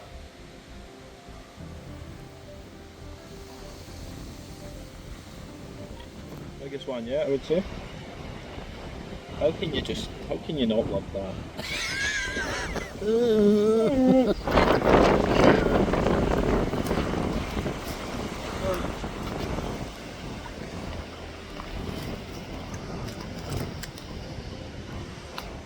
Aye, how can you not love that? He says. Magic. Beautiful fish. Misunderstood.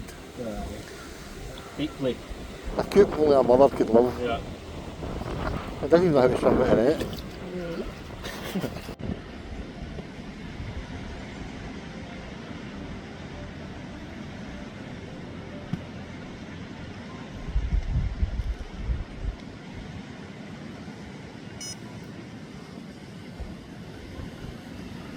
Bream at it again.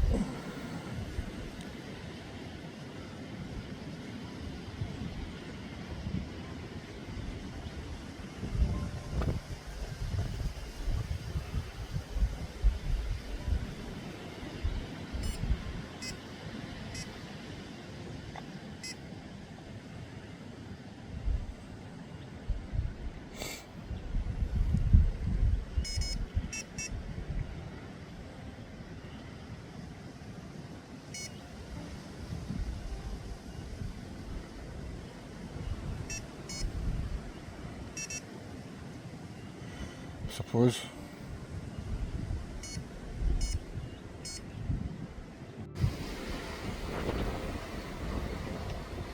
Unbelievable.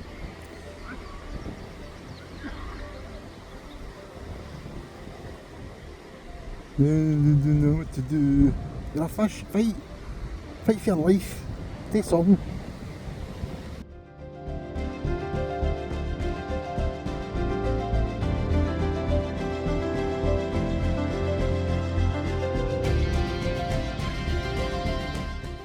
What's happening, Gordon?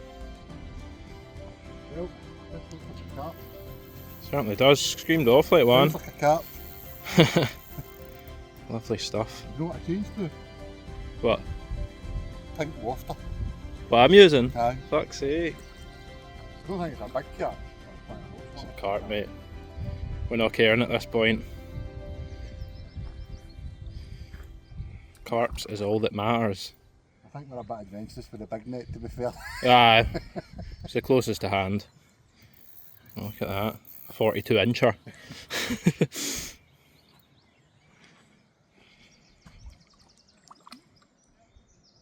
This is going to be the classic when my faraway rod goes now, innit? Finally. It's only taken to what?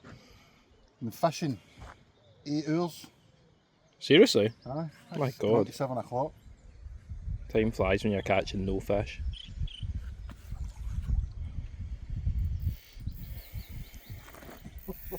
Right, the wee, but that's what I love about the wee carp. They don't half go, don't they? How long had that been in for? 2 seconds? 2 seconds. Yeah. That's what you dropped. That's down, the key, I sitting think, up innit? above. I know, you took you a minute, you were done there and you were just looking at it for a minute before it clicked in your head what was actually going on.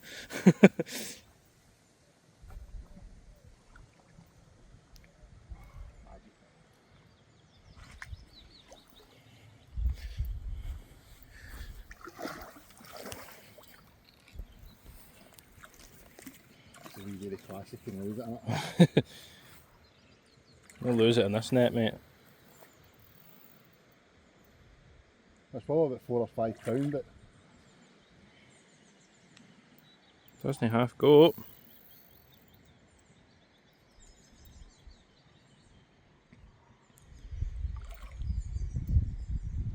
The margins are alive. finally.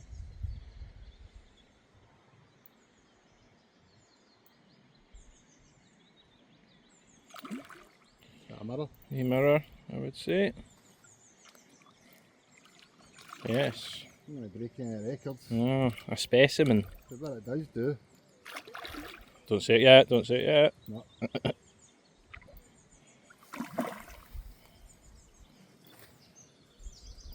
Oh, Jesus, Johnny, man.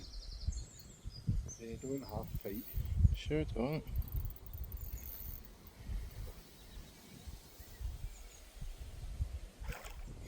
There's no mistake in a carp run, is there? No. Could have been a Tench run, but Very similar. very similar. Just a bit more powery. Certainly knew it wasn't a bream. A bream. You just don't know what to do with it. No, just grab it and like, not sure what to do with this. Concentrate, big man.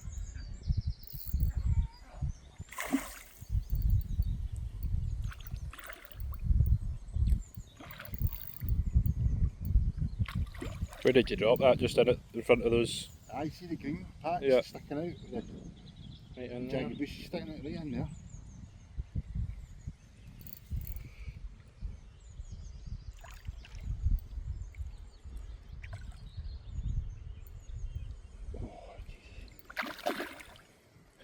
Not missing him with this net, that's for sure. Let's just get a minute. There we go. Well done, big man. Congratulations, my man. First of the day. Phone's safe and we'll get him unhooked in a wee Sounds good. photo. There we go. Beauty. A lovely broom mirror. What's that, about £5, £6? Yeah, I would say I get right with that. Let's even put the pin up. Beauty. Not the specimen we're after. We're after a £15, £16. I know in the carp world that's classed as a baby. These are tiddlers to some people. But for us here in Scotland, look at that, look at the... Well, it's got to be close in the scales in the sun. Colours of it shining in the sun. Beauty. We'll not waste too much time, we'll get them back in.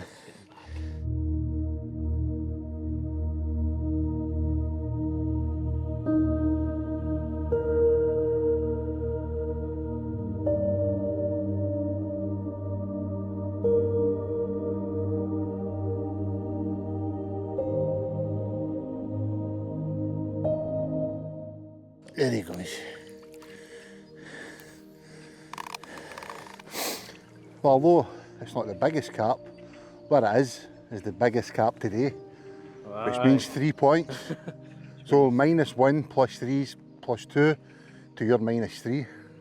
So I'm now 5 points ahead, big man. Get my act together. Big Gordon in again. Sink laughter. Same method, same spot in it. Exactly the same spot. I was getting a few bream bites, I don't know if you heard it down there. The daft wee rattles. Yeah. Obviously the carp are now moving into the margins, as predicted. This feels like a slightly better fish. Good. It's not a monster, but At this point, man, we'll take it. take it. A lot better fish, doesn't it? Does, aye. I've not actually seen the fish yet, but A bit of water there. yeah. There it is. No, still a wee. What is it you call them? Chodes? Chode. Another mirror, but it's probably the same mirror. Yeah, could be. Oh, I'll just eat that again.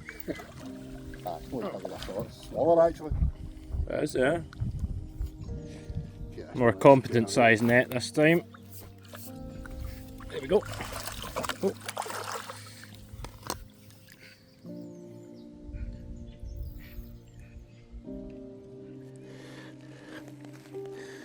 There we go. Not massive, not monster carp, but they're wee scrappers. I love fishing for them. Aye, If you do see, I know, if you do sea fishing, they're very much like Ballon wrasse. The dogged, head Yeah. down, big tails. Aye, 100%. That's what they always remind me of. Yeah. Be close up, big man. Stunning condition fish, well looked after in here. Yeah, I know, look at his mouth. Not often you see that. No, slight bit of redness, but the whole The sunshine on it. fish, it's beautiful. With that said, we'll get them straight back here. Yep. We've got a better net.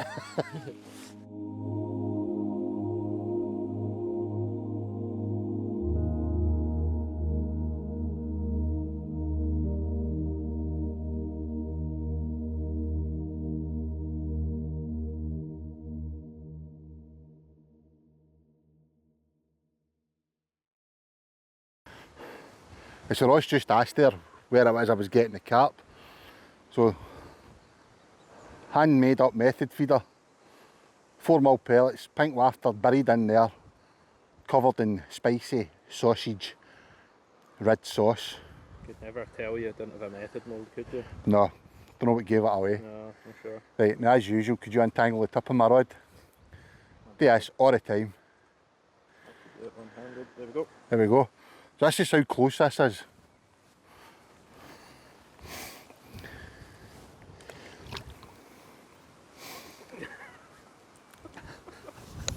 Why you need a method mould? So you ground bait up your swim first.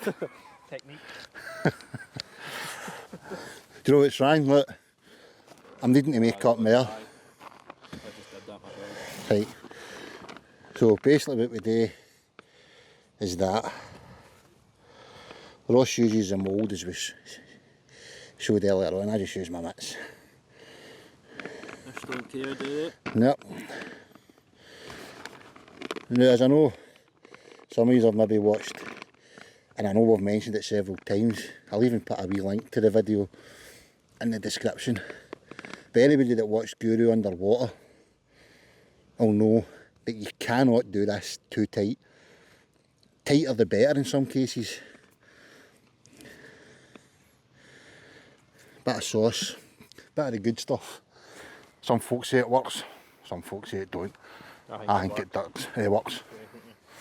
So we'll try that again.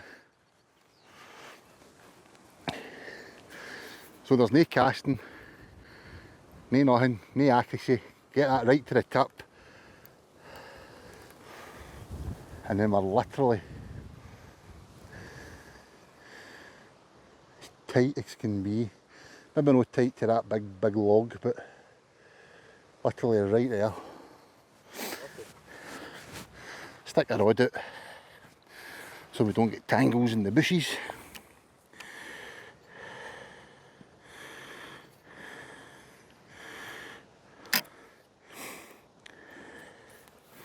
Most importantly, when you're fishing close, or I find when you're fishing close or tight into the margins, you don't want your drag loose, but you want it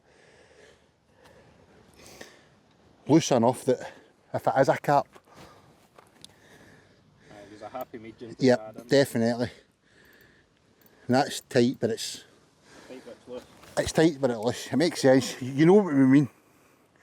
Because if that carp, which they always do, they make a run for it, they're off. And if you're sat down, swigging a beer, having a smoke, having a chat, it's going to take you a few seconds to get to your rod. There we go, we're fishing again. Sorted. So what's the scores in the doors now? Don't want to talk about that. 4. That's 4 to me, minus 3 to you. Aye, -3 if you're being generous, but it's Aye. probably more like -6. Well, we'll count the bream that you caught, but don't count the ones you've lost. That your rod? That sounded like your rod. It did, didn't it? Oh, Your rod. there's rods going.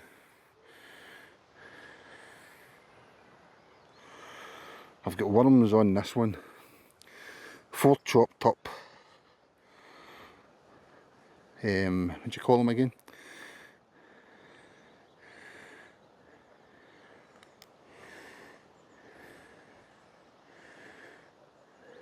Lobworms, 4 chopped up lobworms, right tight down in there, right in there, and then as you've seen, tight in down there, and it's actually turning out to be quite a pleasant evening.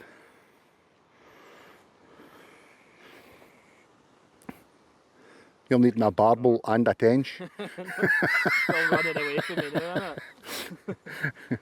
That'll happen, mate. Yep. Gordon in again. Aye. It's so predictable, this place, isn't it? For one of us, as the time time being. Aye. I think this one's a wee common. That drag's set pretty tight, by the way. Is it, aye? Taking you a swim.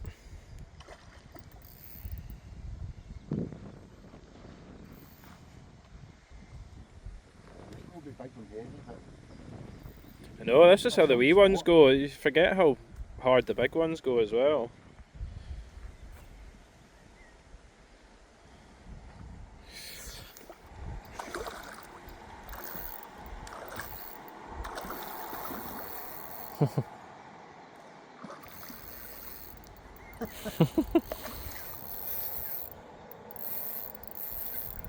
That's weird, isn't it? You think he's full hooked? Oh, it's hooked in the mouth. I'm sure it's hooked in the mouth. Oh, that was definitely a beep. It's probably that guy playing about his alarms earlier. It's true. Just make sure these are set for the 500th time of the day.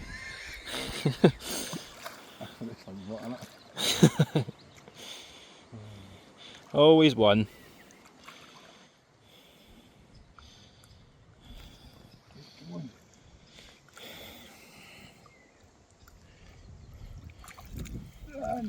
Nice. Well done, my man. Discovered someone else's hook. And Yeah. take him over to the net and see what's happened there. Let's have a look. Right.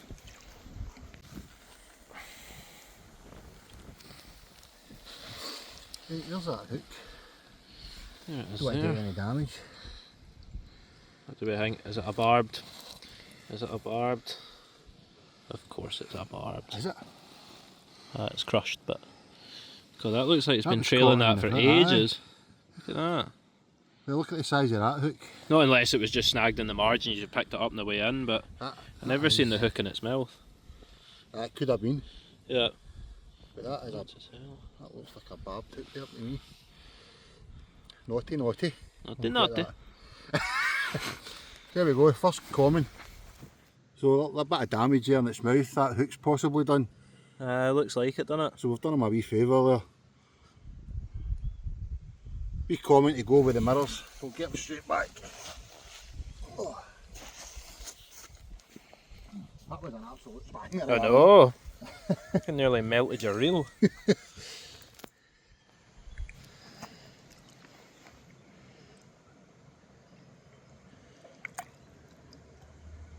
And away. Beautiful. Big fella pondering his next move. Oh. Yeah, big smile there as he grabbed his beer.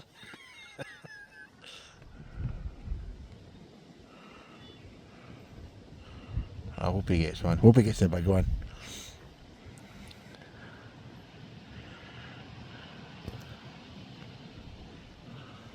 Sun's back out. It's only rod I've caught a fish on today.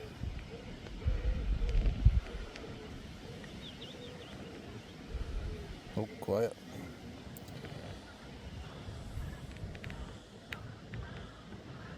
That guy's on his third set of batteries for his alarm today.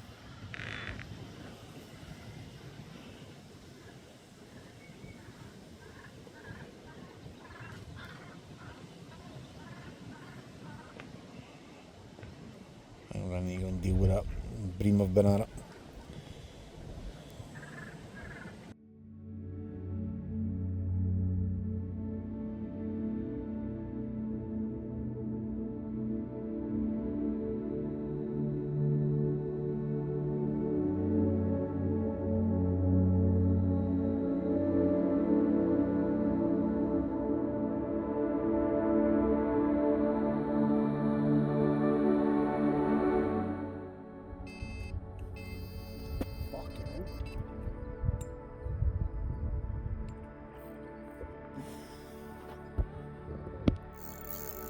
Runs.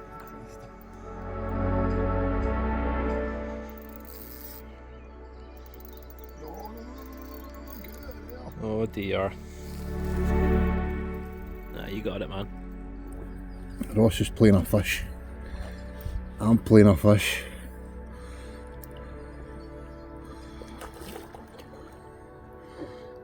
Oh.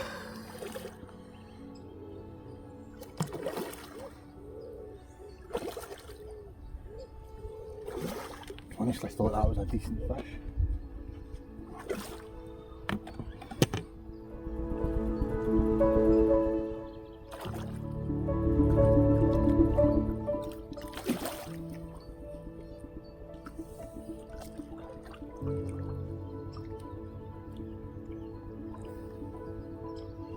Still got it. 2 minutes.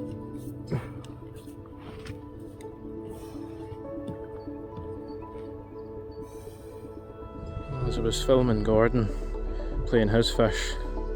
My rod screamed off naturally as I'm miles away from it, and I'm also into a carp. And the net's also over there. Great. Here we go, after far too long considering we're at Broome, finally into a fish. A carp. Imagine it was a tench, man. What's it with you and Tench? Just love them. I don't fish for them that much and I love them. I think it's a carp. I don't even think it's very big, but Doesn't matter, it's a no, carp. it does not, mate. I don't give a shit. Hey, that was a manic 2 minutes there. Chaos. I get wrapped around a tree, or the fish get wrapped around a tree.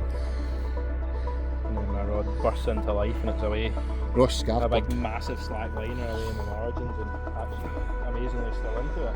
left 2 nets with me. Techniques. What's that about a weight to that? I don't think it's that big. It feels heavy like, but I've still not seen it. Staying down. Deep, yeah, it's not done any big chaos runs, but My one's resting the net, so we'll be able to get a I got a wee doubler. wee double shot. Often that happens, eh? Don't they? Really? It's incredible. Isn't it odd how this reel doesn't clip? It's really hard to tell how much line to give it because you've not got a reference of how much line it's actually taking. See when you watch the top anglers using the back wind, Oh, it's chaos, isn't it? I just don't get I that. just don't fancy that. They're like, oh, it gives you more control. I'm like, how? I don't know. If this was carp number 10, I would just flick it on for a laugh, but I'm not. I don't do that. Get it in the net. This is your first one of the night. That was a wee mirror I got. It's resting in the big net. This is a mirror as well.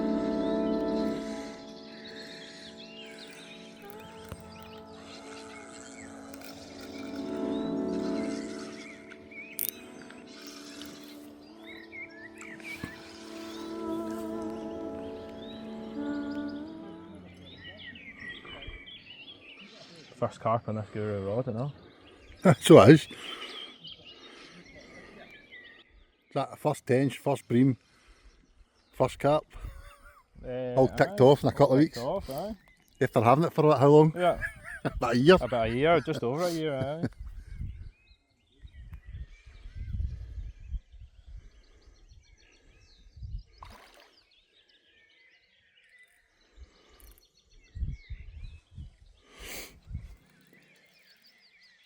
Don't have to go, don't they? Ah, it's amazing. I absolutely love it. Yeah. I don't know if there's anybody down south that fishes for carp. No. The monster carp guys, the corda guys, the big specimen anglers are thinking these are tiddlers. Aye, you're right, they're tiddlers. But we'll take them. But we'll take them because they're absolute brilliant fun. They're common. Is that common? You want to net it or you want me to net it? I like to take them. Uh-oh. Oh, Pressures.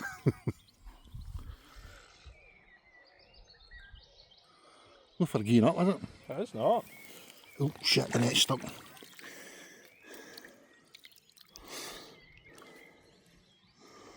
No, it's not. I rechucked that other rod there just before this went. Same So that's the kind of rod you area, flood right in that margin over there. right beside that bull rush thing. Aye. This is Just rod shows you, number doesn't two on this rod. Aye. You can literally see the feeder through the water. It's that shallow. Is it? It's honestly like a foot of water. Classic broom butt, innit? It is. Very predictable. You can have an absolute crap day. I've not had a crap day. I've caught him as a bream. I I know know. what you're talking about. But nobody wants to catch commercial bream.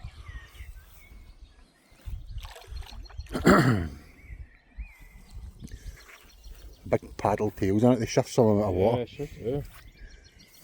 Imagine a sea trout or something moved that amount of water, you'd be like, what?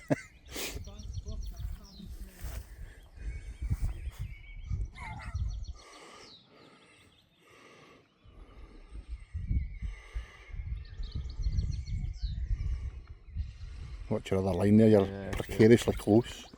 Oh, that's a nice common.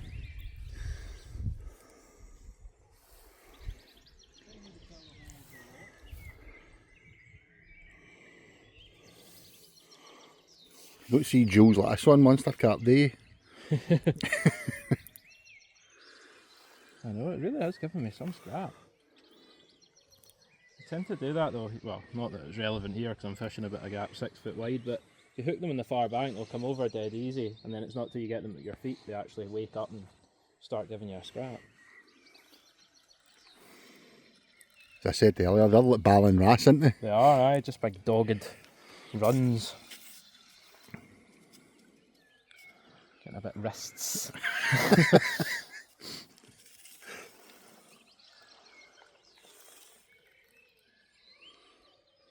One thing that makes this incomplete is that reel not clicking. That bothers me. Oh.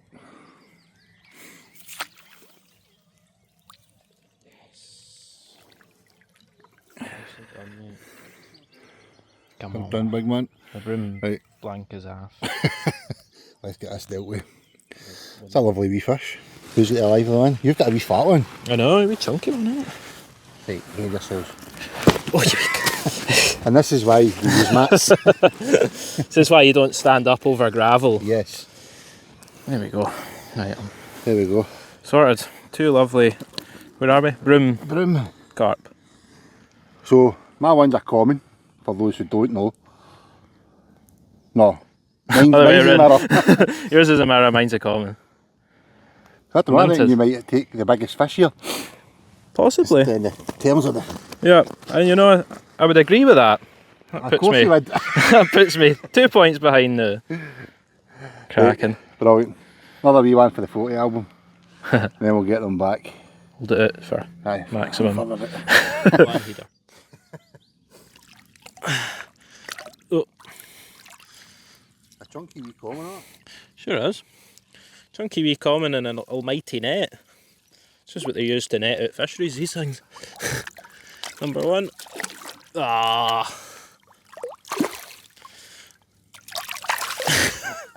Oh, you were laughing at me earlier. Oh no.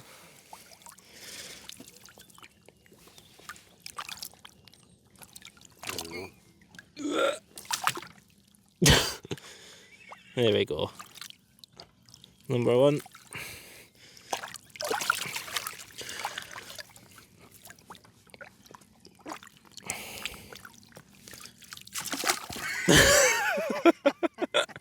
Graceful, my man. Well done. Let's go and get some more. Broom in my mouth.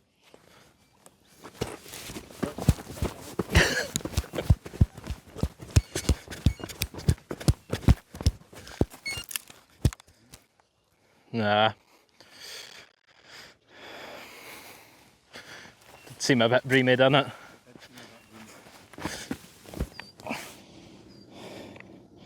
Might have been a wee slack line bite. Stay me. That's one thing about coarse fishing. If you like to stay clean, it's not a sport for you.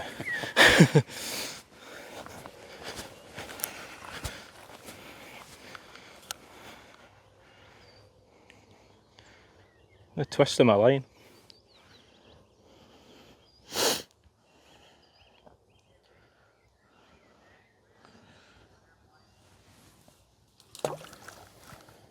That was where it was the first time it went, right in the back bit.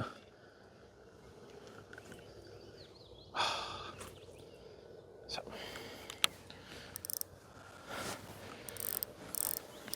Shows you how tight I need to be, doesn't it? Yeah, still asleep. Can't be right. Fish it out. Definitely. A fish takes that, it's nothing, isn't it?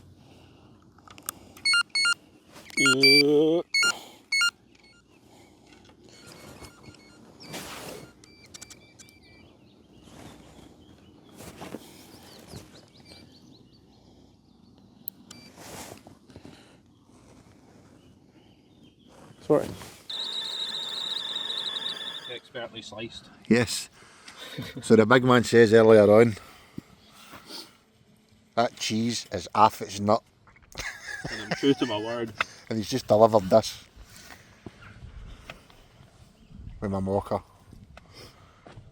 What a combination. Off its nut. Oh, let's get off. Oh, It bridged me. did it get you in the bridge? Yeah, think it actually snapped my hook link. Oh, It did, yeah. no way. Bastard. Like you were on that like rocket I tape. know. That was probably the problem. Well. Daft bridge.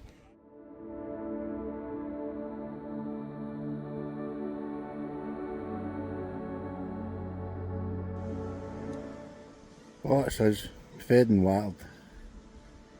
The carp runs dried up there. We had a wee beer, a wee smoke, and we are going to settle down for the night. The scores on the doors are as follows. Ross has the biggest carp, which drags him from -3 back to 0 points. I lose the 2 points for the biggest carp, which brings me down to 3. So, all to play for in the morning. Normally gets light about 4 o'clock, so hopefully the carps spring back into life. But it's time for a snooze. That wind's picked up as well, which isn't ideal, so I can sleep anywhere but. So we'll see you in the morning. Always wanted to do this. Good night.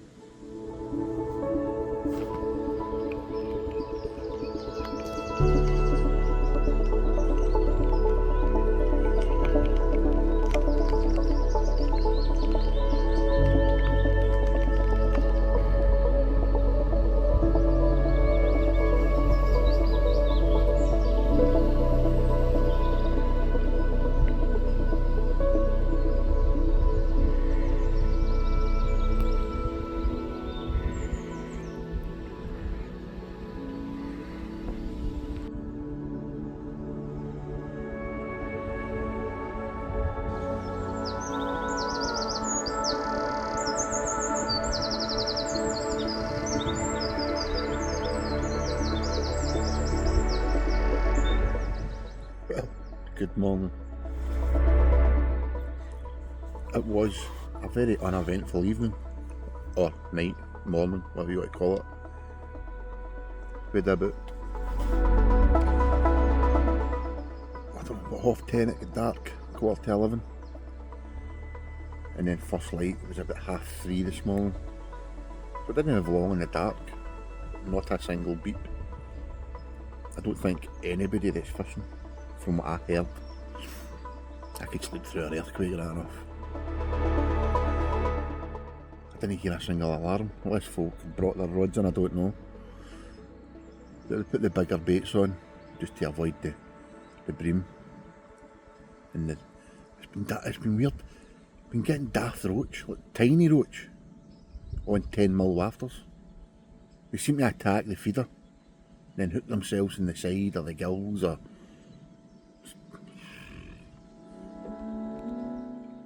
But Ross woke me up there, he had a fish on about 6 o'clock this morning. Just it took him for a right merry old dance round the lake. So we up to the island, it was round the corner under the bridge, and I think that's where he lost it.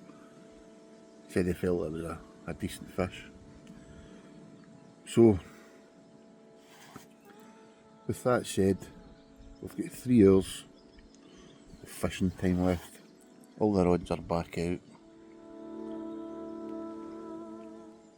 So, 3 hours, see how we go. But I'm not holding out much hope. Time we've had our whack. But at least we got a good night's kip. Very small fucking cod. Look at that carrot. Eyes. Lying in the bivvy there, absolutely fast asleep, and the rod proper shoots off this time. I didn't think you'd got it. I didn't think I'd got it. I lifted into it, there was nothing there, but it must have been wrapped around a bush, because again it was away in there. Oh.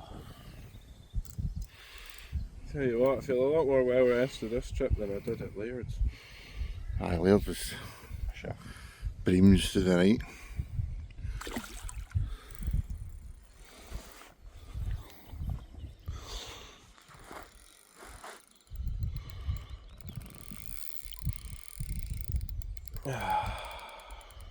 What time is it? 20 past 8. An hour and a half to go. Yeah. I suppose now's a good time to ask, are we staying on the rest of the day? Nah. Nah. Mate, nah.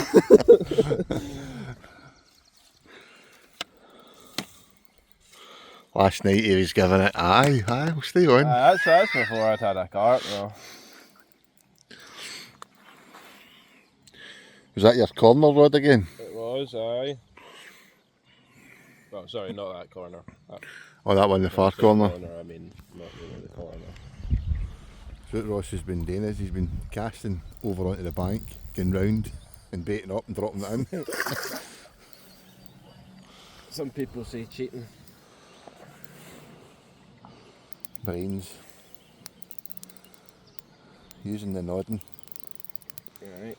Didn't use the nog when I cast it into that tree this morning. I had to go away around and spend 5 minutes picking all the line at the tree. You've never been for one.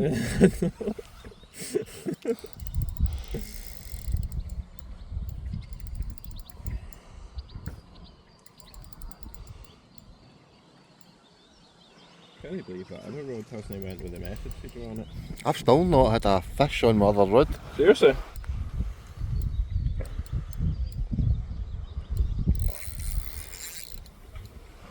Not anything at all this morning. Huh? Oh. Guy's in his 7th pack of berries.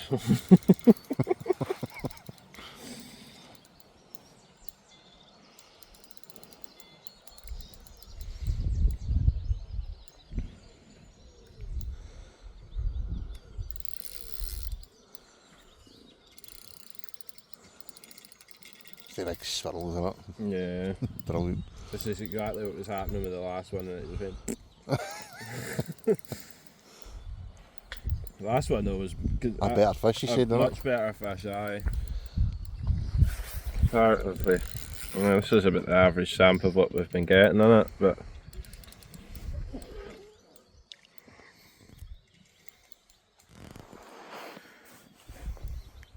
Well, at least we're ending in a fish. Aye. Tell you what, some laugh being fast asleep and then hearing that and then just having to get up out the sleeping bag, get the shoes on, or in this case one shoe on.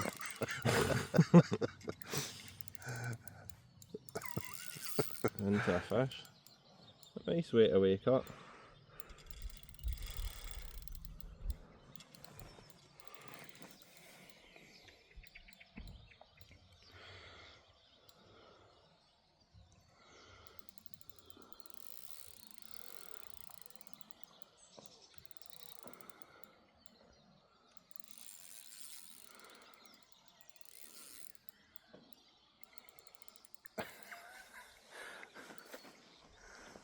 You just don't know when to get up there. No. Always just right at your feet, they just go nuts.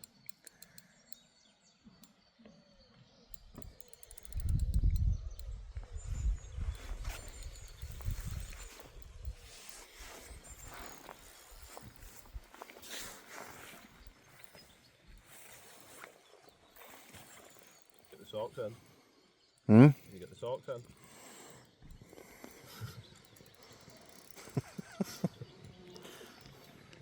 Absolute style icon.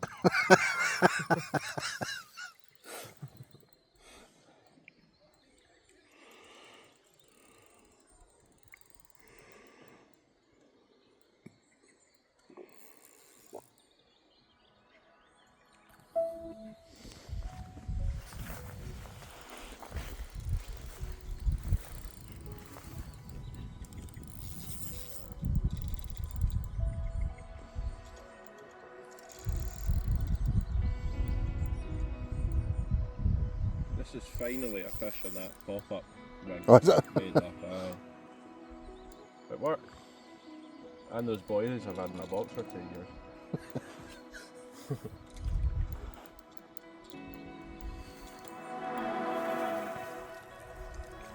Is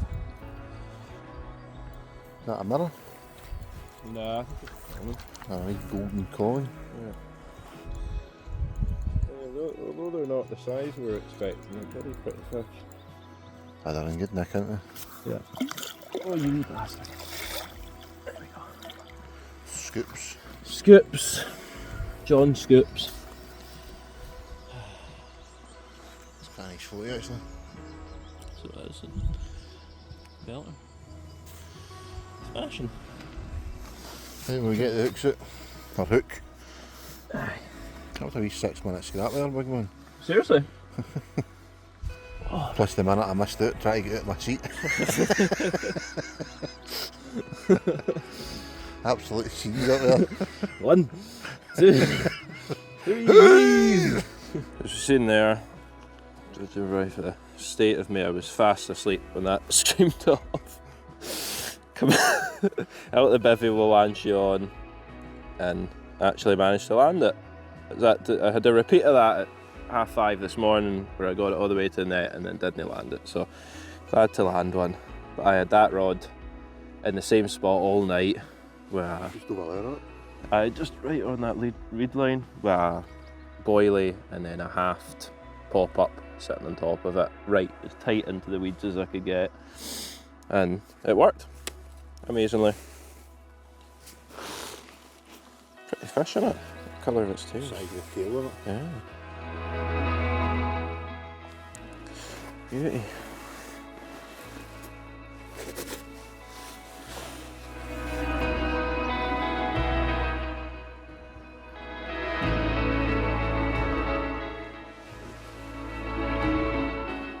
Up a wee bit more. In really good condition in this pond, that's one thing I'll give them. Minted.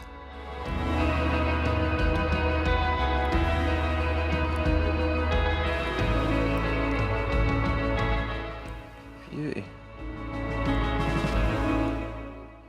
Perfect condition. Yep, absolutely pristine. Smashing. Open that tail up, the size of that I know. big paddle on it. Really nice colours as well, eh? That was. Beautiful. Right, we're getting back. Yep. Oh, I can go and have a vape and collect myself. What are your thoughts thinking about packing up?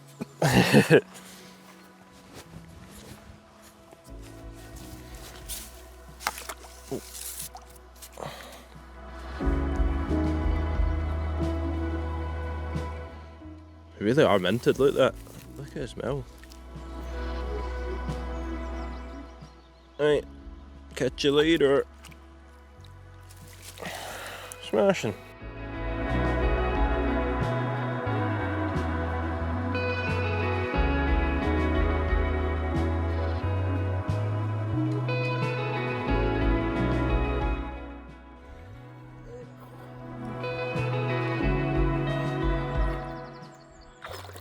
Lovely stuff. I think Ending on a fish. ending's 3-0. 5-time champion. Aye, I'll give you that. Right. Well done. I'll take that and all. I'm on the monsters on the way home. See you in the see you in the next video. Thanks for watching. Later.